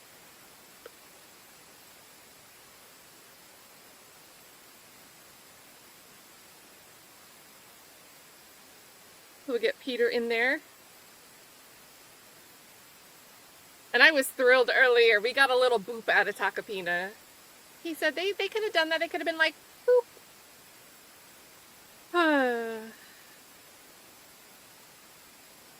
And I don't know. I would love to see if, and I'll ask Mel, you know, if Mel goes live on YouTube and does a recap tonight. She's in the courtroom right now. If I get a chance to ask her, like, I mean, I think she's in the courtroom when this is going on, but have there been times where you've been, like, outside the doors, but you're able to hear stuff going on in the courtroom? Because that was very elevated in volume. That was yelling. That was yelling. And we've got an hour and a half left today. So I don't know if we're going to get to Lewin's start of his rebuttal closing. But if we do, and he is amped up, I don't think that's going to be a good look at all, because Tacopina has primed the jury to pay attention to that. He's taken some jabs at the way that Lewin, specifically, not so much Mr. P, has approached and yelled at witnesses. Like, just crazy. It'd be one thing if it only happened one time, people lose their cool. Sometimes it's totally justified, it happens, we're human. But this seems like it's a strategy all the time. How do you manage in a courtroom like this? Like, it reminds me of Brian Steele saying, I used to love coming to work every day. But he got tired of dealing with Adrian Love specifically. That's how I would feel if I had to work in the courtroom with John Lewin. Even if I was on his team. So, but yeah. Just holy moly. That pod is in here joining us late. You just missed the almost one-way squabble. Almost the one-way squabble. It has been a time.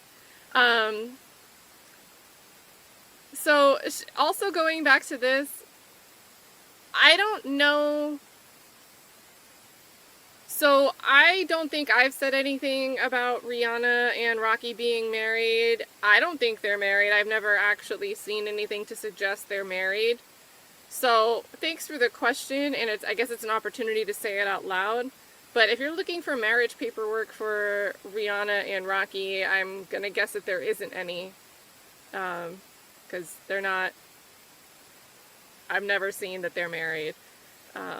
But also, is Rocky worth 30 million? So, I mean, the figures coming up online are saying he's not quite worth 30 million, which is a bit surprising to me.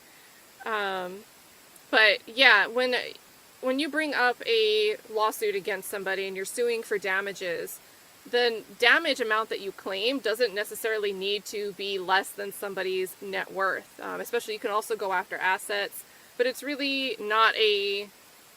Like, if I'm only worth $3 and you feel like I did something and you want to sue me for more than that, I caused this much harm to you, the amount you're looking for can exceed my net worth.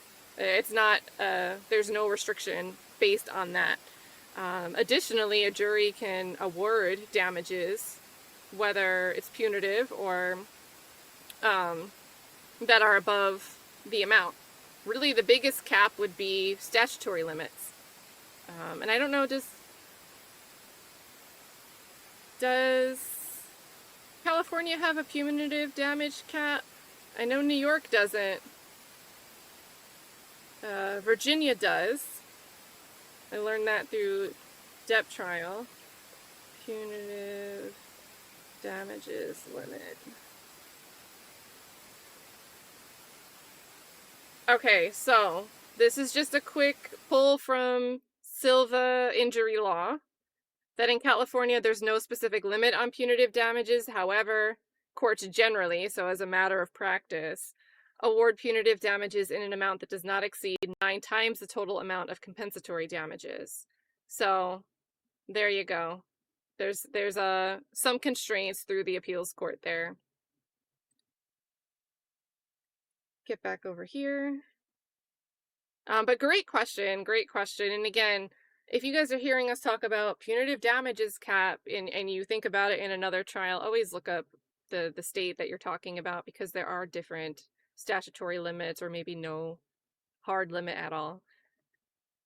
Chloe Albert's Revenge says, years back, a dude here in New York City had a pet tiger in his apartment. One day, Tony Claus hit him. He goes to Pennsylvania to get treated. Moral, people seek medical care out of state because they are hiding something. Yeah, that might be. That might be. And I think that's interesting too, because like if police were to go look for stuff, they might not look out of their jurisdiction, especially not out of state. So another good point there. Speaking of Relli going to a New York hospital for these knuckle scrapes. Again, because he needed to for the nature of this case. They're starting to file back in. I'm interested in seeing how this starts off. Are we going to get like an objection within the first minute of them going back into it? Peter Ortiz says road rash is the cause of the knuckle scrapes. I mean, it's so highly probable he does fall down to the pavement in the video.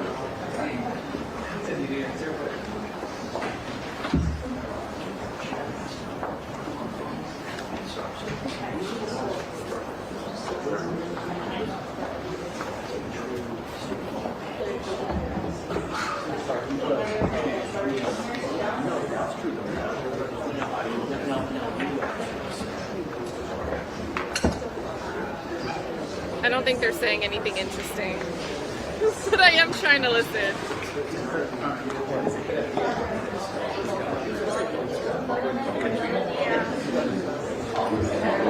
Yeah, right there. You gotta come around there. Okay. The tuna comes back and makes it. Okay. The tuna comes back and makes it. No. Danny says that Rihanna said in an interview that Rocky had to take care of his legal issues before marriage. Smart. Smart. Especially in California. California is a shared debt state.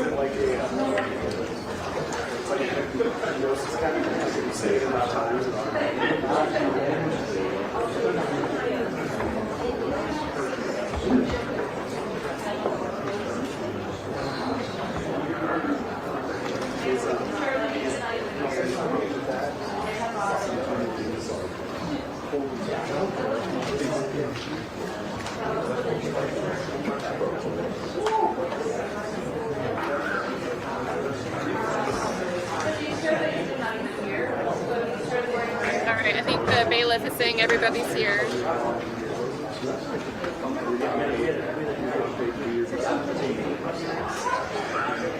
Yeah, Peter, this had me laughing.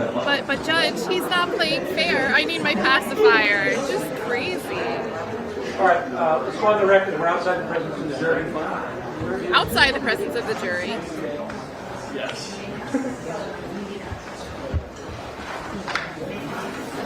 Are we still on a break? I asked Kathy, the court reporter, to check her notes, and she's able to do that. And there is an indirect reference, and it's not even clear, to Relli and embracing perjury. So far, Kathy has not found the word suborn.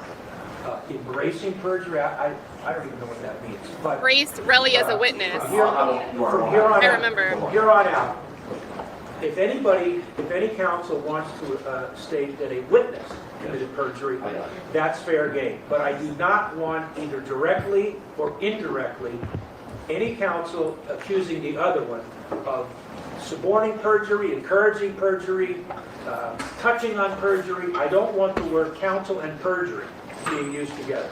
Turning a blind eye? What? Turning a blind eye?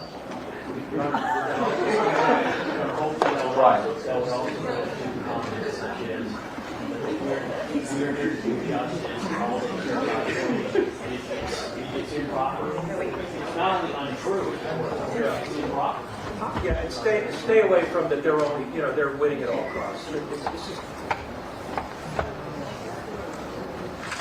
well, it's very hard on the evidence. Judge, they can say about the evidence, they cannot say prosecution is all they hear about is winning their case. All they care about justice, that there's authority that says that is. Yeah, no, that's And judge, stay away from that. Again, you don't believe it's true. No, I don't. And I know it's not. See, All right, so stay away from what the prosecutor's motives are. Talk about the witnesses, don't talk about the prosecution's motive. And when Mr. Lewin speaks, you're not to talk about the motives of Mr. Tacopina or Mr. Segal. Joe, you're free. You're free to even comment on, hey, they didn't call this witness, etc. Just not that extra step. All right. Well, my explanation will be much shorter now. What's that? My explanation will be much shorter now, so. I doubt it.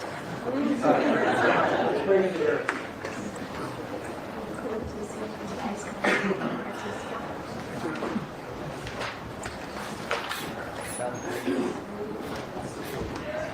Okay, we're going to start at 9 o'clock. Folks, 9 a.m. Okay, 9 tomorrow, guys. He wants them done deliberating before end of day tomorrow. So we'll start at noon Eastern time tomorrow when they go live. It'll be 9 Pacific time.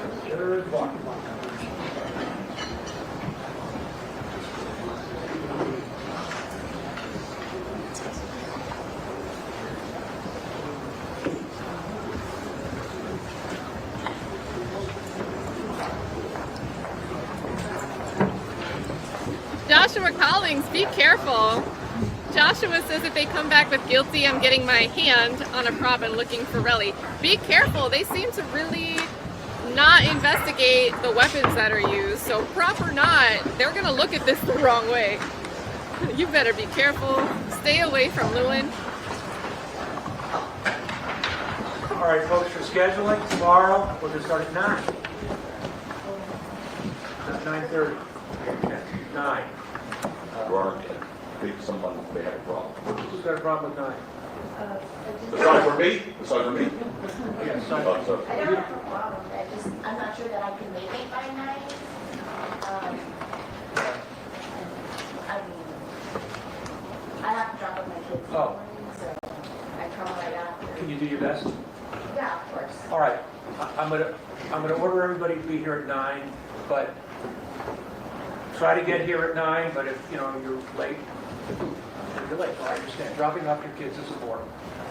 So be here at 9-ish. Okay. So back on the record, all parties and counsel and jurors are present. Okay, folks, so I think we left off when I was discussing with you all the whole notion of the person who used to be Relli is not Relli anymore, apparently, who came back at 11:09 to the scene to retrieve shell casings. Now, again, story changed. Ultimately, he said it wasn't him, so some mystery man showed up at the scene at 11:09, apparently. But one of two things happened here. Either that really was Relli, like he first said on the video, coming back at 11:09, staying for 2 minutes, returned to the scene, and he lied, of course, then, about being there with his girlfriend, if that was him, and about taking photos of the shell casings while there, because those photos weren't taken until 11:40, 11:45. Or the prosecution has absolutely no evidence whatsoever that he ever returned to the scene. Ever. Whichever one you choose, the prosecution has no evidence at all that Relli actually recovered those shell casings from the scene. He could have called his girlfriend, Ms. Barker, to back up his claim. Oh, Lydia. She was probably busy doing what she does, but she didn't show up. Their burden to corroborate it with witnesses. I mean, the word of Relli, I think, is fair to question. there are a lot of things in this case that are going to be easy to corroborate of his word, if they're true. I'm going to show you a little list. Those sort of cool I put together, but not yet. But there is no corroboration, and they couldn't. Lydia Parker could come in here and say, yes, I went back with him. We found 2 shell cases. She's still his girlfriend, apparently.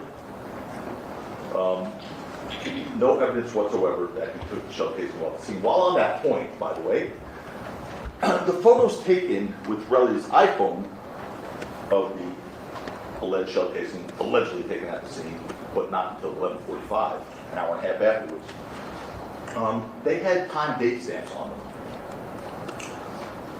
Was it New York? What we didn't see from the prosecution was the GPS Time location zone? data for those digital photos on Relli's phone line. Oh. I mean, you know, they didn't show you, you know what else they didn't show you was GPS location data from Relli's iPhone to show you where Relli was on November 6, 2021. That was solved a lot of mysteries here. It's not like they couldn't have done it. GPS location data from Relli's iPhone, which they had. That would have answered all the questions. They did it for ills. Corroborated. They did it for ills.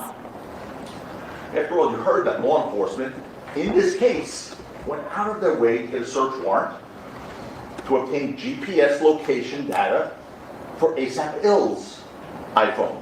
Just We to talked show about it, that he chat. was, one, near Selma Avenue and Vista Del Mar about 10:12 p.m. on November 6th. It showed that in his location data. And he was near Rocky's residence at 11:11 p.m. that night. That from Detective Flores' testimony, lest there be any confusion. The question was asked, and specifically, it's important because it showed they could have gotten GPS location data from their only witness who's not corroborated, and whose word may be a little shaky. And specifically, the T-Mobile information law enforcement obtained authorized to search Ill's, Elijah Ulunger's, ASAP Ill's, his call detail records, and his GPS location. Detective Flores is correct. And the GPS location data, I should say, answer yes, okay. And those records, the GPS location data that you all were able to obtain showed that Elijah Ulanger, ASAP Ill's cell phone was near Selma Avenue and Vista Del Mar at approximately 10:12 p.m. on November 6th. Answer, I believe that's correct. Question. Those records also show that Ills, I'm just going to refer to him as Mr. Ills for the purpose of moving this thing along a little bit. ASAP Ill's cell phone was near Mr. Mayor's residence at 11:11 p.m. later that night. Answer, yes. Subsequently after, yes. Well, what that shows you is that not only had they had the ability to do that, they in fact did it. But why just for Ills? Why not for Relli, who claims he came back and found shell casings? That would put an end to this mystery. Was he there? Was he with his girlfriend? Was he not there? You heard again. There was no dispute, by the way, about Ills that he was at Selma, Vista Del Mar and Selma that night during the incident. You see him on video.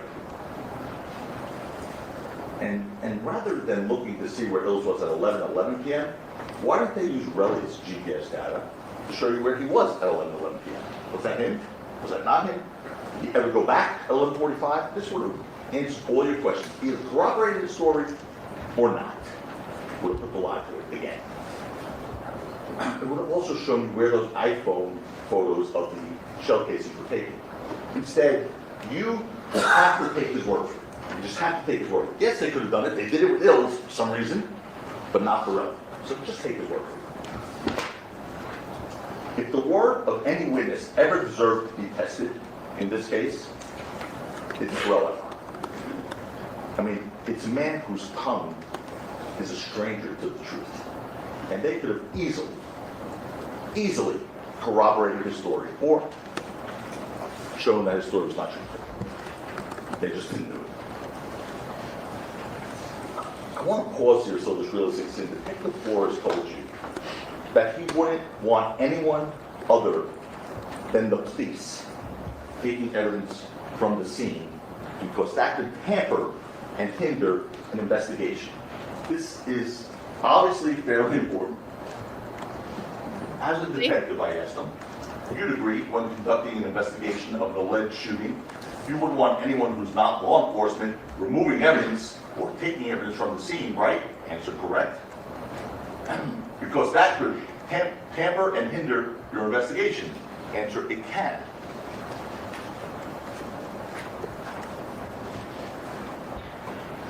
And that makes sense, because once evidence is contaminated, once an alleged crime scene is contaminated, there's no way to undo that. No way. You never get a second chance at it. If you want reliable information from a scene, it cannot be tampered with, it cannot be staged. If it's staged, it's useless. It's pointless to review it, because whatever you see, you have to reject. You have to. And that's exactly what Relli says he did here. And that's why it was even more important for the detectives to test his word by looking to corroborate it, but they never did that. To be clear, the prosecution just wants you to take Relli's word that he found shell casings at the scene. That's it, just take his word.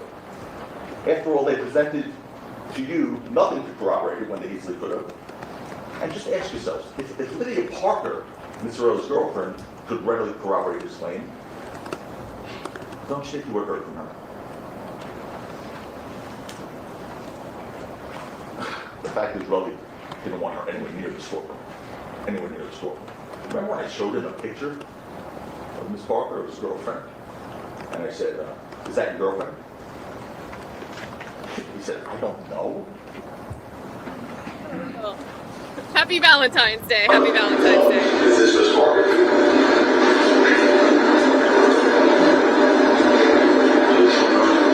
You don't know if that's your girlfriend?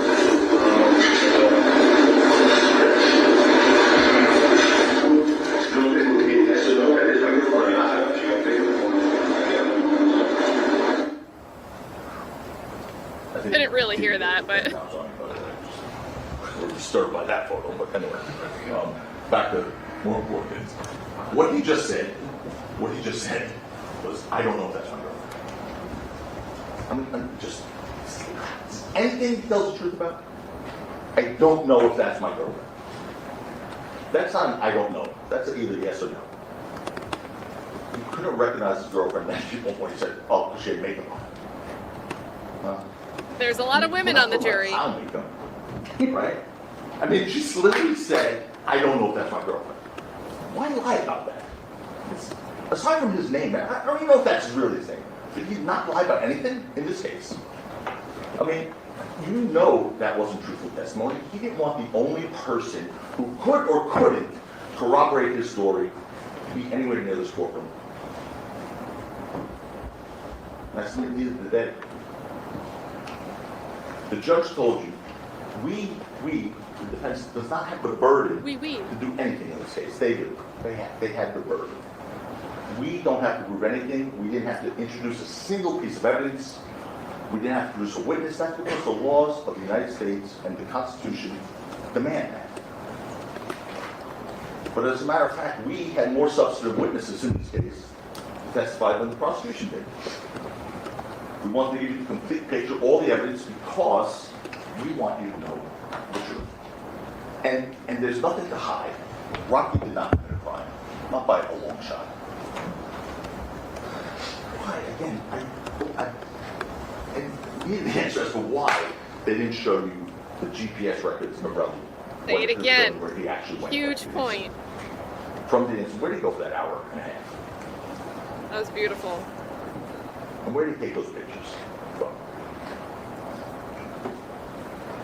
That would have been, especially if there's any question that video may not have been shown to Relli returning. If that wasn't him returning to the scene at 11:09, 11:11. So look at them where talking. was he really at that time? Unfortunately, we don't ever get to know these because they didn't get his GPS location information. We're just supposed to accept his word that he didn't go somewhere else to get check cases. We just have to accept it. Say the Duncan bag. And the judge gave you instructions on this about the credibility of the witnesses, and it's in your, you can take it back with you there. But it says that a witness lies to you on an important fact of the case or in his testimony, you can feel free to disregard the entire testimony of that witness. Or you can just disregard that one fact and believe the rest. But he lied to you about so many crucial things. I'm not talking about his inconsistencies. Again, we'd be here until the summer. He lied to you about the most crucial facts in this case.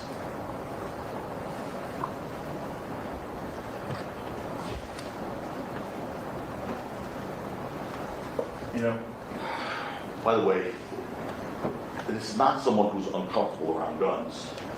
You heard he owns a 9mm, he posted those pictures on the Instagram. His 9mm sticking out of his waist, he said. The Instagram.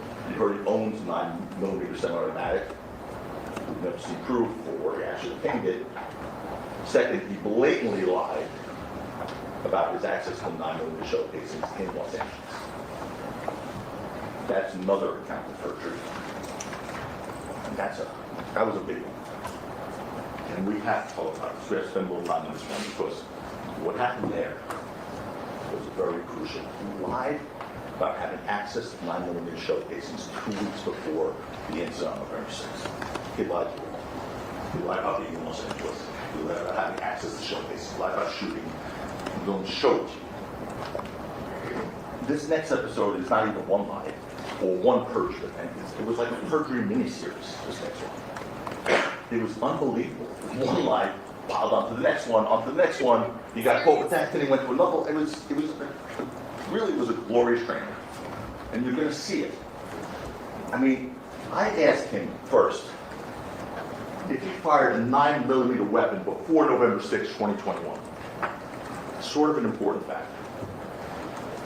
Yeah. Because we need to have access to 9mm shell casings. First he said, no, absolutely not. Then I wanted to make sure, I wanted to almost help him give me a truthful answer. I said, well, how about at a shooting range a few weeks before November 6th? Did you fire a 9mm at a shooting range? Right, tip him off on November 6th, 2021. He said, definitely not. And I repeat, I said, definitely not? And he got all belligerent with me. He says, you heard me, definitely not. I didn't even own a firearm, he said. I only got my firearm license a year and a half later. Listen. Here we go, he's gonna play it.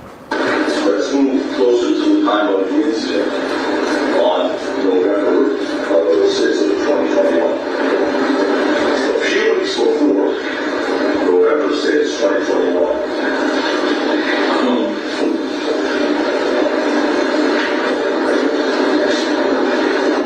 And a few weeks before, you testified that you found shell casings at the scene.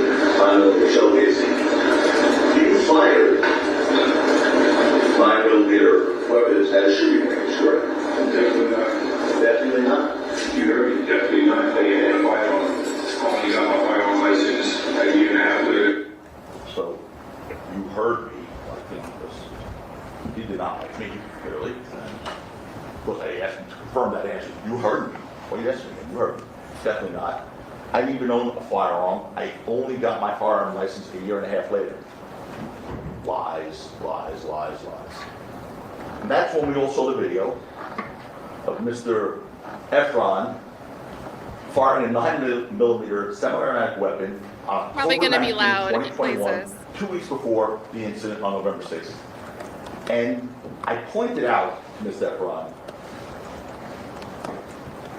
I said, what you just told this jury was that before November 6, 2021, you didn't fire any guns because you didn't have your license. And then he said, no, unless I was at a shooting range. And I said to him, sir, I just asked you, were you at a shooting range? And you said, definitely not. And I asked you again, and you said, you heard me, definitely not. He just made stuff up as he went along. Look at this. This is probably gonna be loud. You just told the jury. I don't know what I'm doing. 316, 219, my name, I'll be here. Officer, you told me, hold on. What you just told this jury was that before November 6, 2021, you didn't fire any guns. Because you didn't have guns. You know, this just happened last time I told about shooting range. All right, so I just want to make sure. You saw his testimony, which was about 1.5 minutes earlier. where I said, was that a shooting range at least? Maybe he did that? Definitely not. Twice that. And then explain why it was definitely not, because he didn't even have his firearms license or whatever. When he got busted with the video that he didn't think anyone had, because it was not brought out on his direct, of course, he said, I said unless I was at a shooting range. He just thinks he can make that up in front of you. Like, he just told you definitely not at a shooting range, and then just in front of you, like, I don't know, guys. I mean, there has to be a point in time where you have to be so offended by him just looking at you guys and lying. He's took an oath. An oath. You know an oath means absolutely nothing to him. Absolutely nothing. He didn't say that. That was blatant perjury right there. He witnessed another count of blatant perjury. But what happened in his courtroom after that, I think made me worse.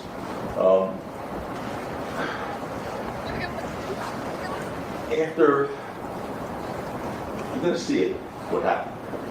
Because this was now all about, okay, so now we got him firing a gun. Don't play that yet, please. We have him firing a gun before November 6, 2021. We have him firing a 9mm. He lied about it repeatedly. And then, so after securing the date of the 9mm firing of October 19, 2021, I tried to ascertain the location of the shooting range. And the prosecution then asked for a stipulation. You're going to hear it. That the shooting range was taken outside of California. And the witness also on the docket. That. Let's look at this. All right, this is gonna. And where is it? And where is it? There's a tape of this whole thing, right? So we have a situation on that tape. On that tape, this is outside of California. I don't know where it's taken. There was this stipulation, but at the time, I believe all parties in good faith believed that the shooting range was outside of California. No one is at fault. It's what the parties believed at that time. Well, I didn't believe anything, so I didn't know. But I'm not saying anyone's at fault. I'm just showing how it's played out with the witness. He put out the witness. Right. How he adopted. The prosecution asked for a stipulation based on what has happened so far up until this point. They believed in good faith that it was outside California. The fact that it wasn't came as a surprise, I believe, to everybody. Well, except the witness, which is kind of Everybody accounts with it. yeah, not believe everyone counts it. I just want to let's play out how the witness. Look. What is Lewin objecting for now? The same objections, improper argument over this. I explained It's not. I explained it to the jury. Go ahead. It's to show credibility of Relli. New Jersey or something like that, or like, I would guess. It's not. Next line. Last line was not Los Angeles, or not LA. So anyway, the witness then said, after hearing whatever he heard in the court with the banter, he then said, well, maybe it was probably New Jersey, something like that, but it's not LA. That was it, sure. He knew. What? So, understand what just happened there. The witness, all of a sudden, after lying about all those things we just went through, and I don't have to repeat them again, then heard argument and said, oh, but it's not LA, it's maybe New Jersey. Because being in LA, that would have been a problem. But something happened over the weekend, little problem for Mr. Relli. See, on Sunday, between 2 p.m., and he was on Friday, that was on Friday.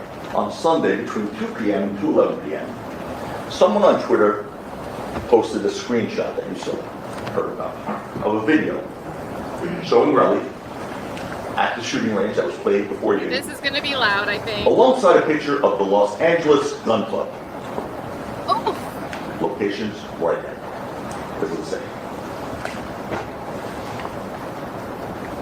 Relli was tagged on that, everyone was tagged. So what does Relli do? Sometime between 2 o'clock and 2:50 that same day, immediately, he calls the prosecution and says, oh, I checked my Instagram account and I realized I was in Los Angeles on November 19, 2021. And I realized I was at a shooting range. October, not November. And what's the reason the prosecution elicited from Relli as to why he made that discovery? Well, he was going back to check his Instagram account on whether the shooting range was in Los Angeles because he wanted to correct any mistakes he made to the truth. So I can say it straight, but that's literally what he said to you. He really was concerned about making any mistakes, so he wanted to make sure he checked his Instagram account to see if he made any mistakes. First of all, I asked him, see, your Instagram account doesn't have anything about the gun range. And he started saying, that's not my Instagram account. Well, aren't you Relli boss? Yeah, but, okay. Okay, folks. I guess you didn't go bother checking all his other so-called mistakes that he made. Just that one. Just that one, they'd have to have a post busting him at 2 o'clock. Within minutes, he calls the prosecutor. He was tagged on the post. Within minutes, he called the prosecutor. Yep. What a coincidence. So I'm dropping a link in the chat You know, to what Don't about F all the with other Justice. mistakes? She What posted that. executives did you get Capitol Records and Universal Records that you no longer need because of what happened here? He couldn't mention the name of anyone he met with. But he said they were on his phone. He could check his phone. Oh, there you go. He was checking his phone to correct the record here. That didn't happen. How about the Miami property, Mr. Relli, that you invested in? I mean, last year, sir. You invested in Miami property. You posted on your Instagram.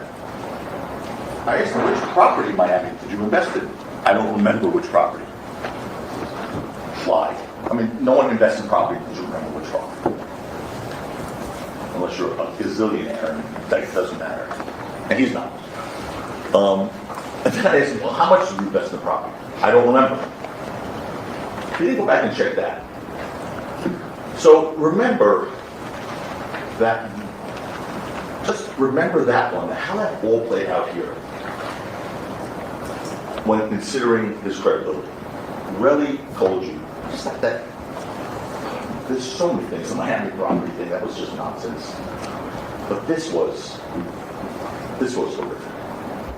He got caught. He got caught live. It's made in New Jersey, definitely not LA. I went back and checked, it's definitely LA. That's clear perjury.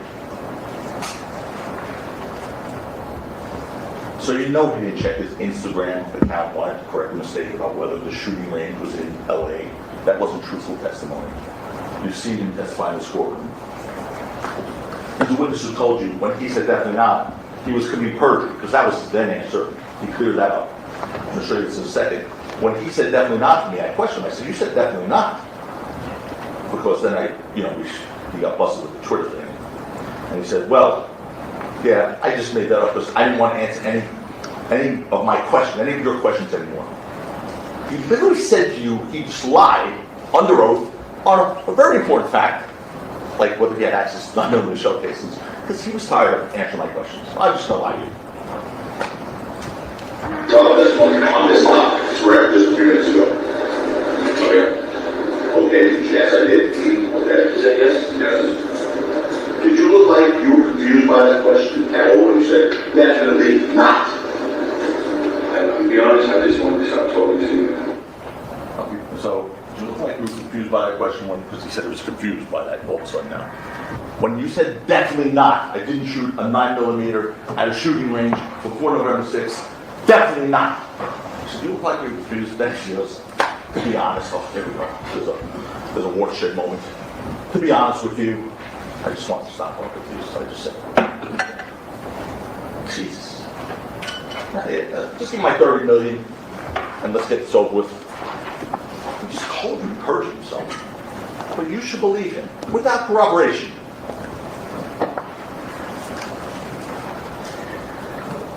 We all know it wasn't a mere coincidence that minutes after that post that he was tagged on, he called the DA.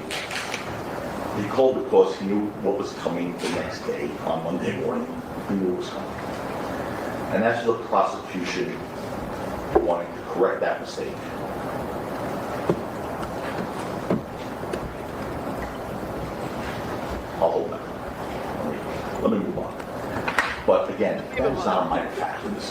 That's not my fact. And it's not a game. This is life.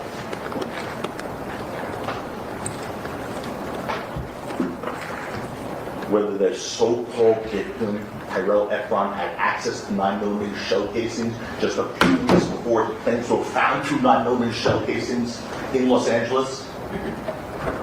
Yes, he did, in the same city. He had access in the same city.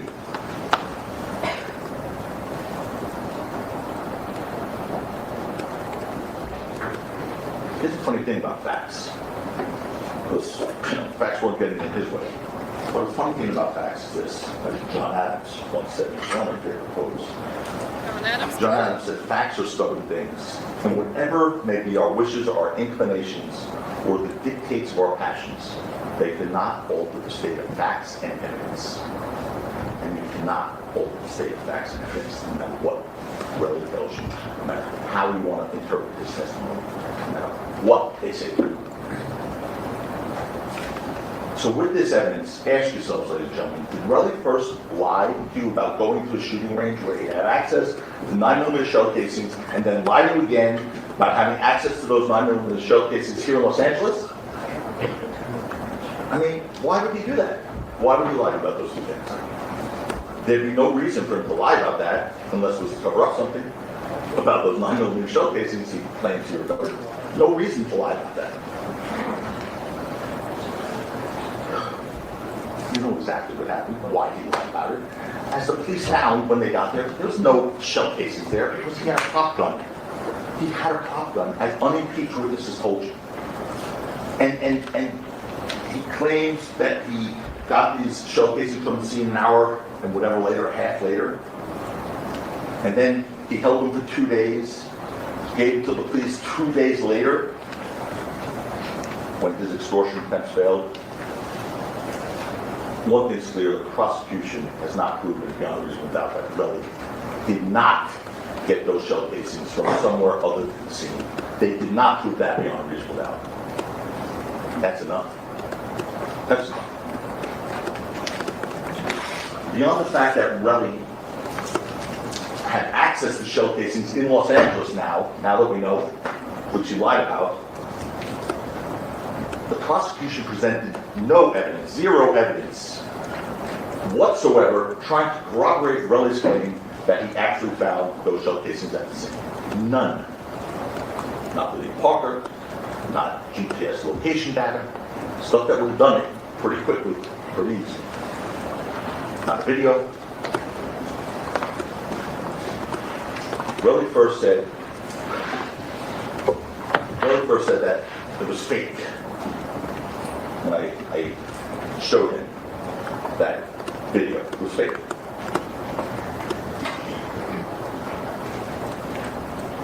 He didn't think anyone knew we had those videos of him at a firing range. And by the way, we're not like master investigators. They were just on his phone. We just looked at every single thing on his phone. They had it too. They gave it to us. We didn't hear about that on his direct testimony. It would have been something to bring out to deal with. That wasn't brought out. If we didn't cross-examine, we never would have known he was in Los Angeles 2 weeks before, with 9mm shell casings popping back into his head as he's firing. And he lied about it, perjured himself. There's only one reason you would lie about that. Cover it up.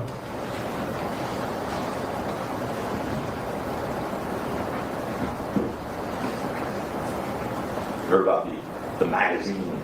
I'm going to get that magazine. So Block 43, Mr. Chris Long spent a lot of time on it today.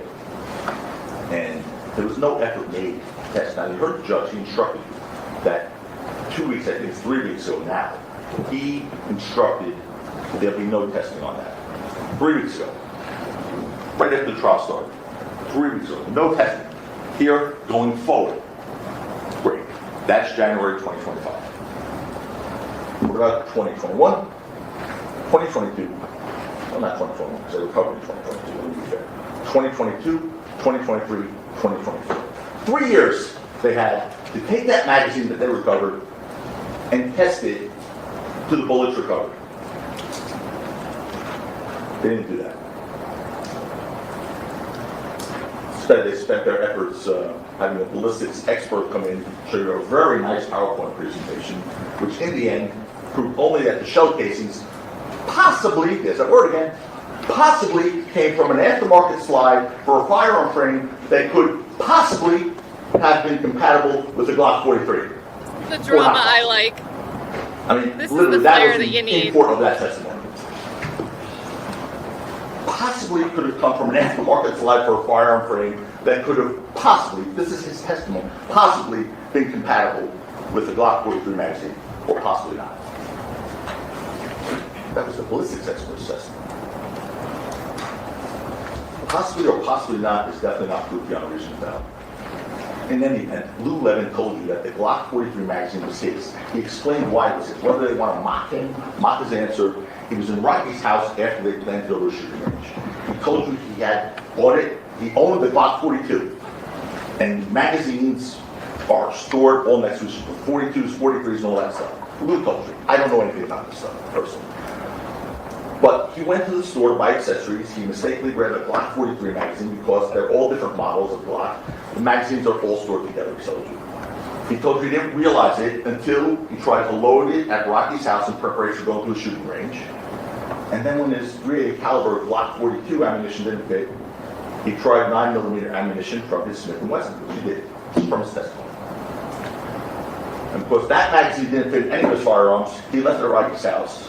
Why? Why not return it? He told you. It was over an hour away from where he purchased the thing. It would have cost more in gas than the $20 it cost him for that magazine. But one thing we know, despite all the questions from the prosecution, Mr. Lewin, they did absolutely nothing to refute or contradict his testimony. Absolutely nothing. Because it was true. I mean, at one point, he told you that magazine was never used. We got it. Well, they're going to show it. They're going to show the magazine. Good move. Good move. He told you it was never used. We talked about this chat. There's a firearms instructor on the chat. It looks brand new. But the reason he told you it was never used, he just got a picture that he looked at it. There's not a scratch on this thing. It's a piece of plastic. This is big. That's why it costs $20. $20, not worth the gas to return. Because if you put this into a steel gun, a Glock, this is going to scratch. There's no evidence to support that. This is pure. It's virgin, as Levin It's said. virgin? There's no scratches on this thing. It's brand new. And they had 3 years to test it. 3 years to No, test I love this. They didn't do it.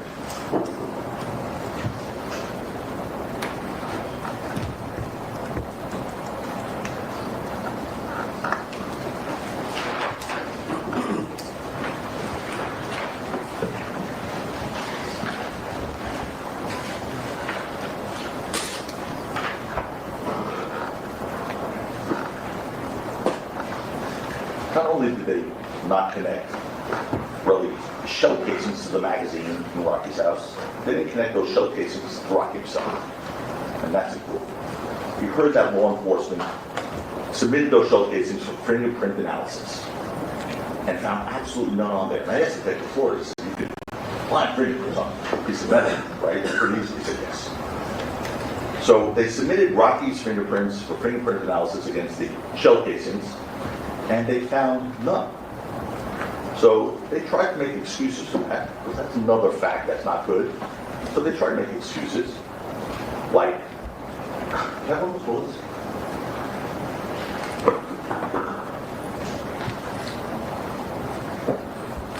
During the show, this one's recovered.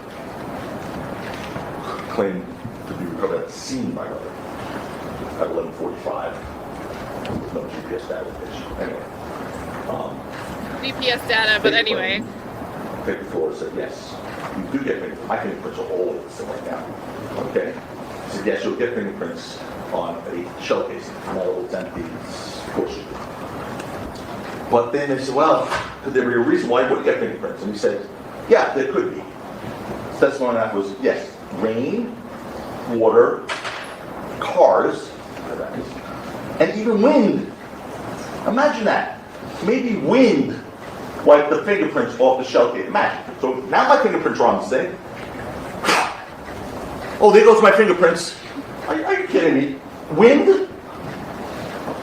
Wind knocked the fingerprint off the shell case. Oh boy. That's an excuse. It's not a fact.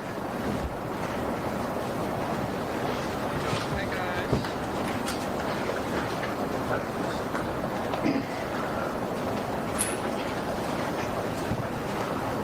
There was one other explanation by Detective Flores that makes a lot more sense. He said, well, human contamination, like someone wiping fingerprints off shell casings, that could do it. And you know that after those shell casings were, yes. Thank you.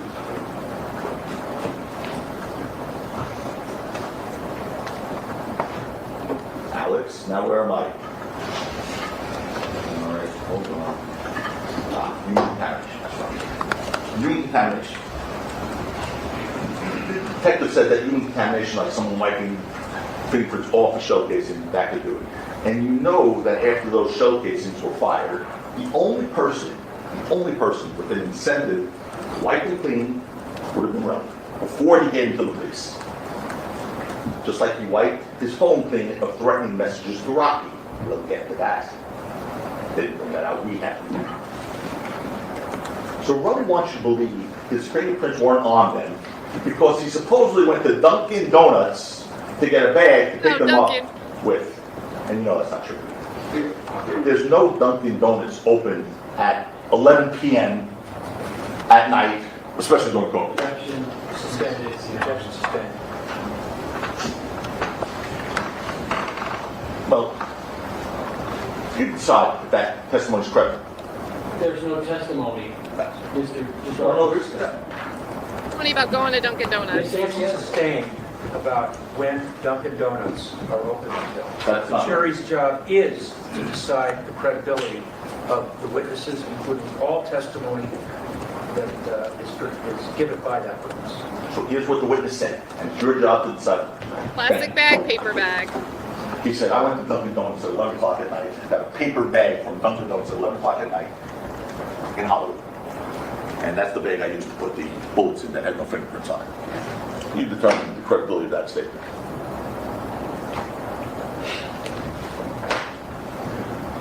He came in here and told you that.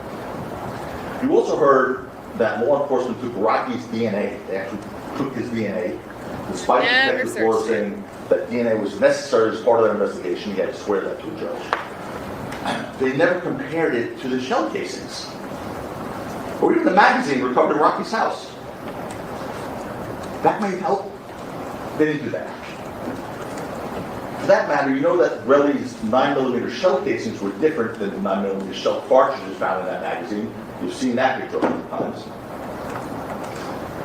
Completely different brands. The ones in the Relli said he found were Federal cartridges. BluEyedHillBilly's cartridges were made by Sig Sauer. Completely different. Again, on that point, you heard the magazine was never used, was fully loaded, meaning 2 cartridges were not missing from it, but they were different bullets anyway, so it doesn't matter. Lest there be any question that that Glock magazine in Rocky's house was not the magazine seen in the video on November 6, 2021. All you have to do is look with your own eyes. All you have to do is look with your own eyes. So to get to this part, I think we can stop it, but let me just go through this last thing.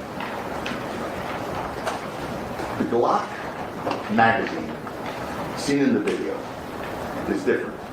The Glock magazine recovered, which we just showed you actually, is a Glock 43 and it's black. Black, that's the magazine. The magazine that you're going to see in Rocky's prop gun on November 6th was not black. It was extended, as BluEyedHill told you, to look more intimidating, because it was a little thing, Glock.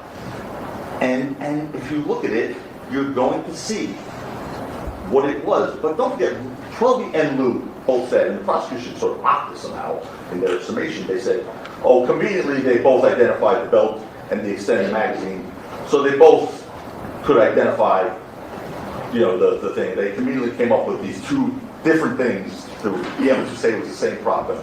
Not conveniently. Look at the picture. That's what it was. Luke put it together, and 12.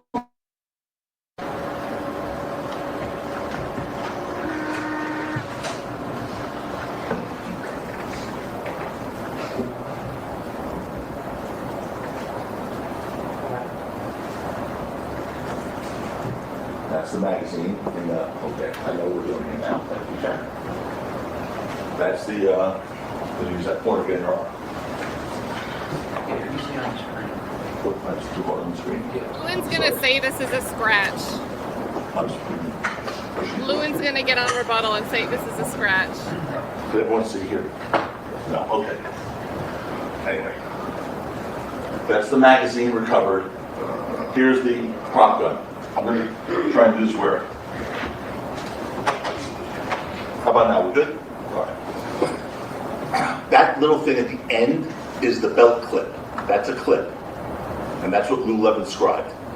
Here's what you see. This thing, this clear, silvery looking thing, is the extended magazine that Lou Levin described, that 12E described. It's part of this Glock prop gun, and it's an extended magazine. So it makes this thing look bigger, and they both described it as clear. This is the first time, because if you play this... All right, I'm gonna pause it. So this is a frame from that garage video lined up with the mag that the state is trying to draw the connection to, right? The state's case really hinges on, you know, the jury thinking they proved beyond a reasonable doubt that Rocky had a semi-automatic firearm that night because they found this Glock 43 magazine that had 9mm rounds in it. Can you guys make out what they're showing in this frame? I'm not gonna lie.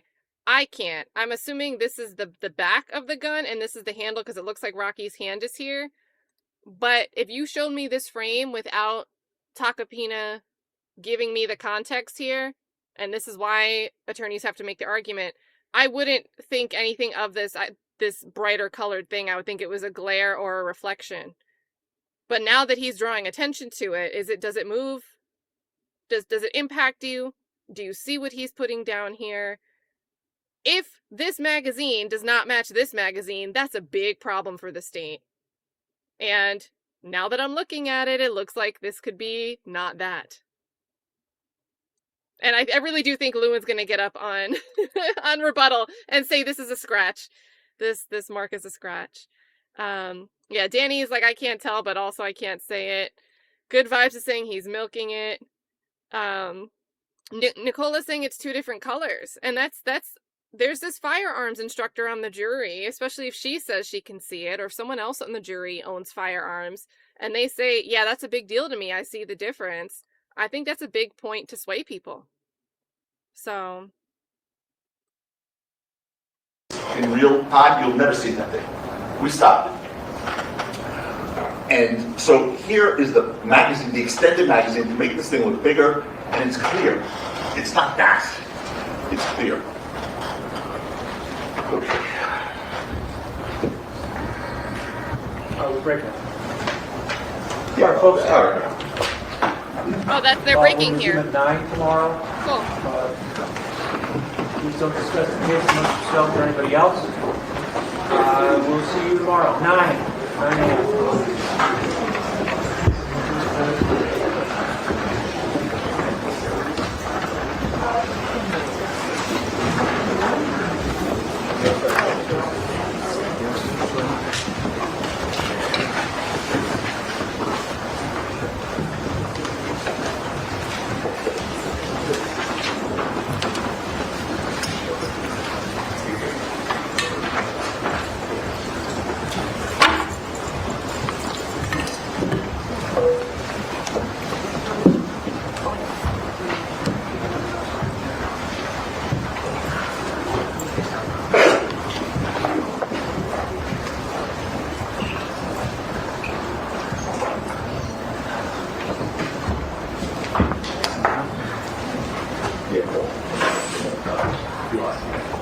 All right, the jurors have left. Mr. Siegel, anything? Mr. Tacopina?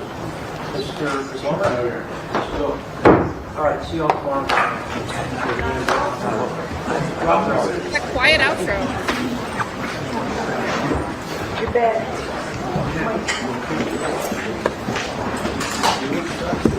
So since there's nothing there, I'm gonna leave the still frame up if you guys want to take a look at that. Oh, well, all right. So there we go. I think that's a pretty good vantage there. And let me make sure I have the quality all the way up. So if you guys want to take a closer look, the side by side of the magazine found in Rocky's house in the box in the closet with, honestly, like, what is that, a COVID mask and some other ammunition in there. Right, this is a COVID mask, right? Or like a mask in general that during this time period it makes sense that somebody was using it for COVID. I mean, this could be a box of things that you were putting together to go in a public place like a range, right? I don't know, this mask has me thinking.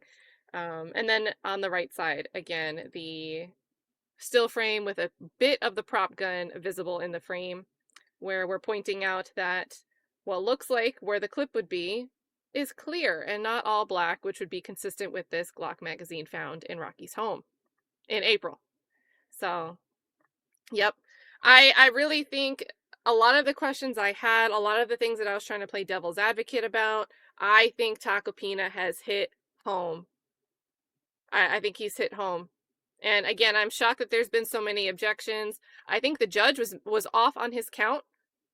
Once he said his count over that break where they were arguing, I added his to the banner as well. His would have us at about 13 objections with 5 sustained. I counted 18 with 7 sustained. So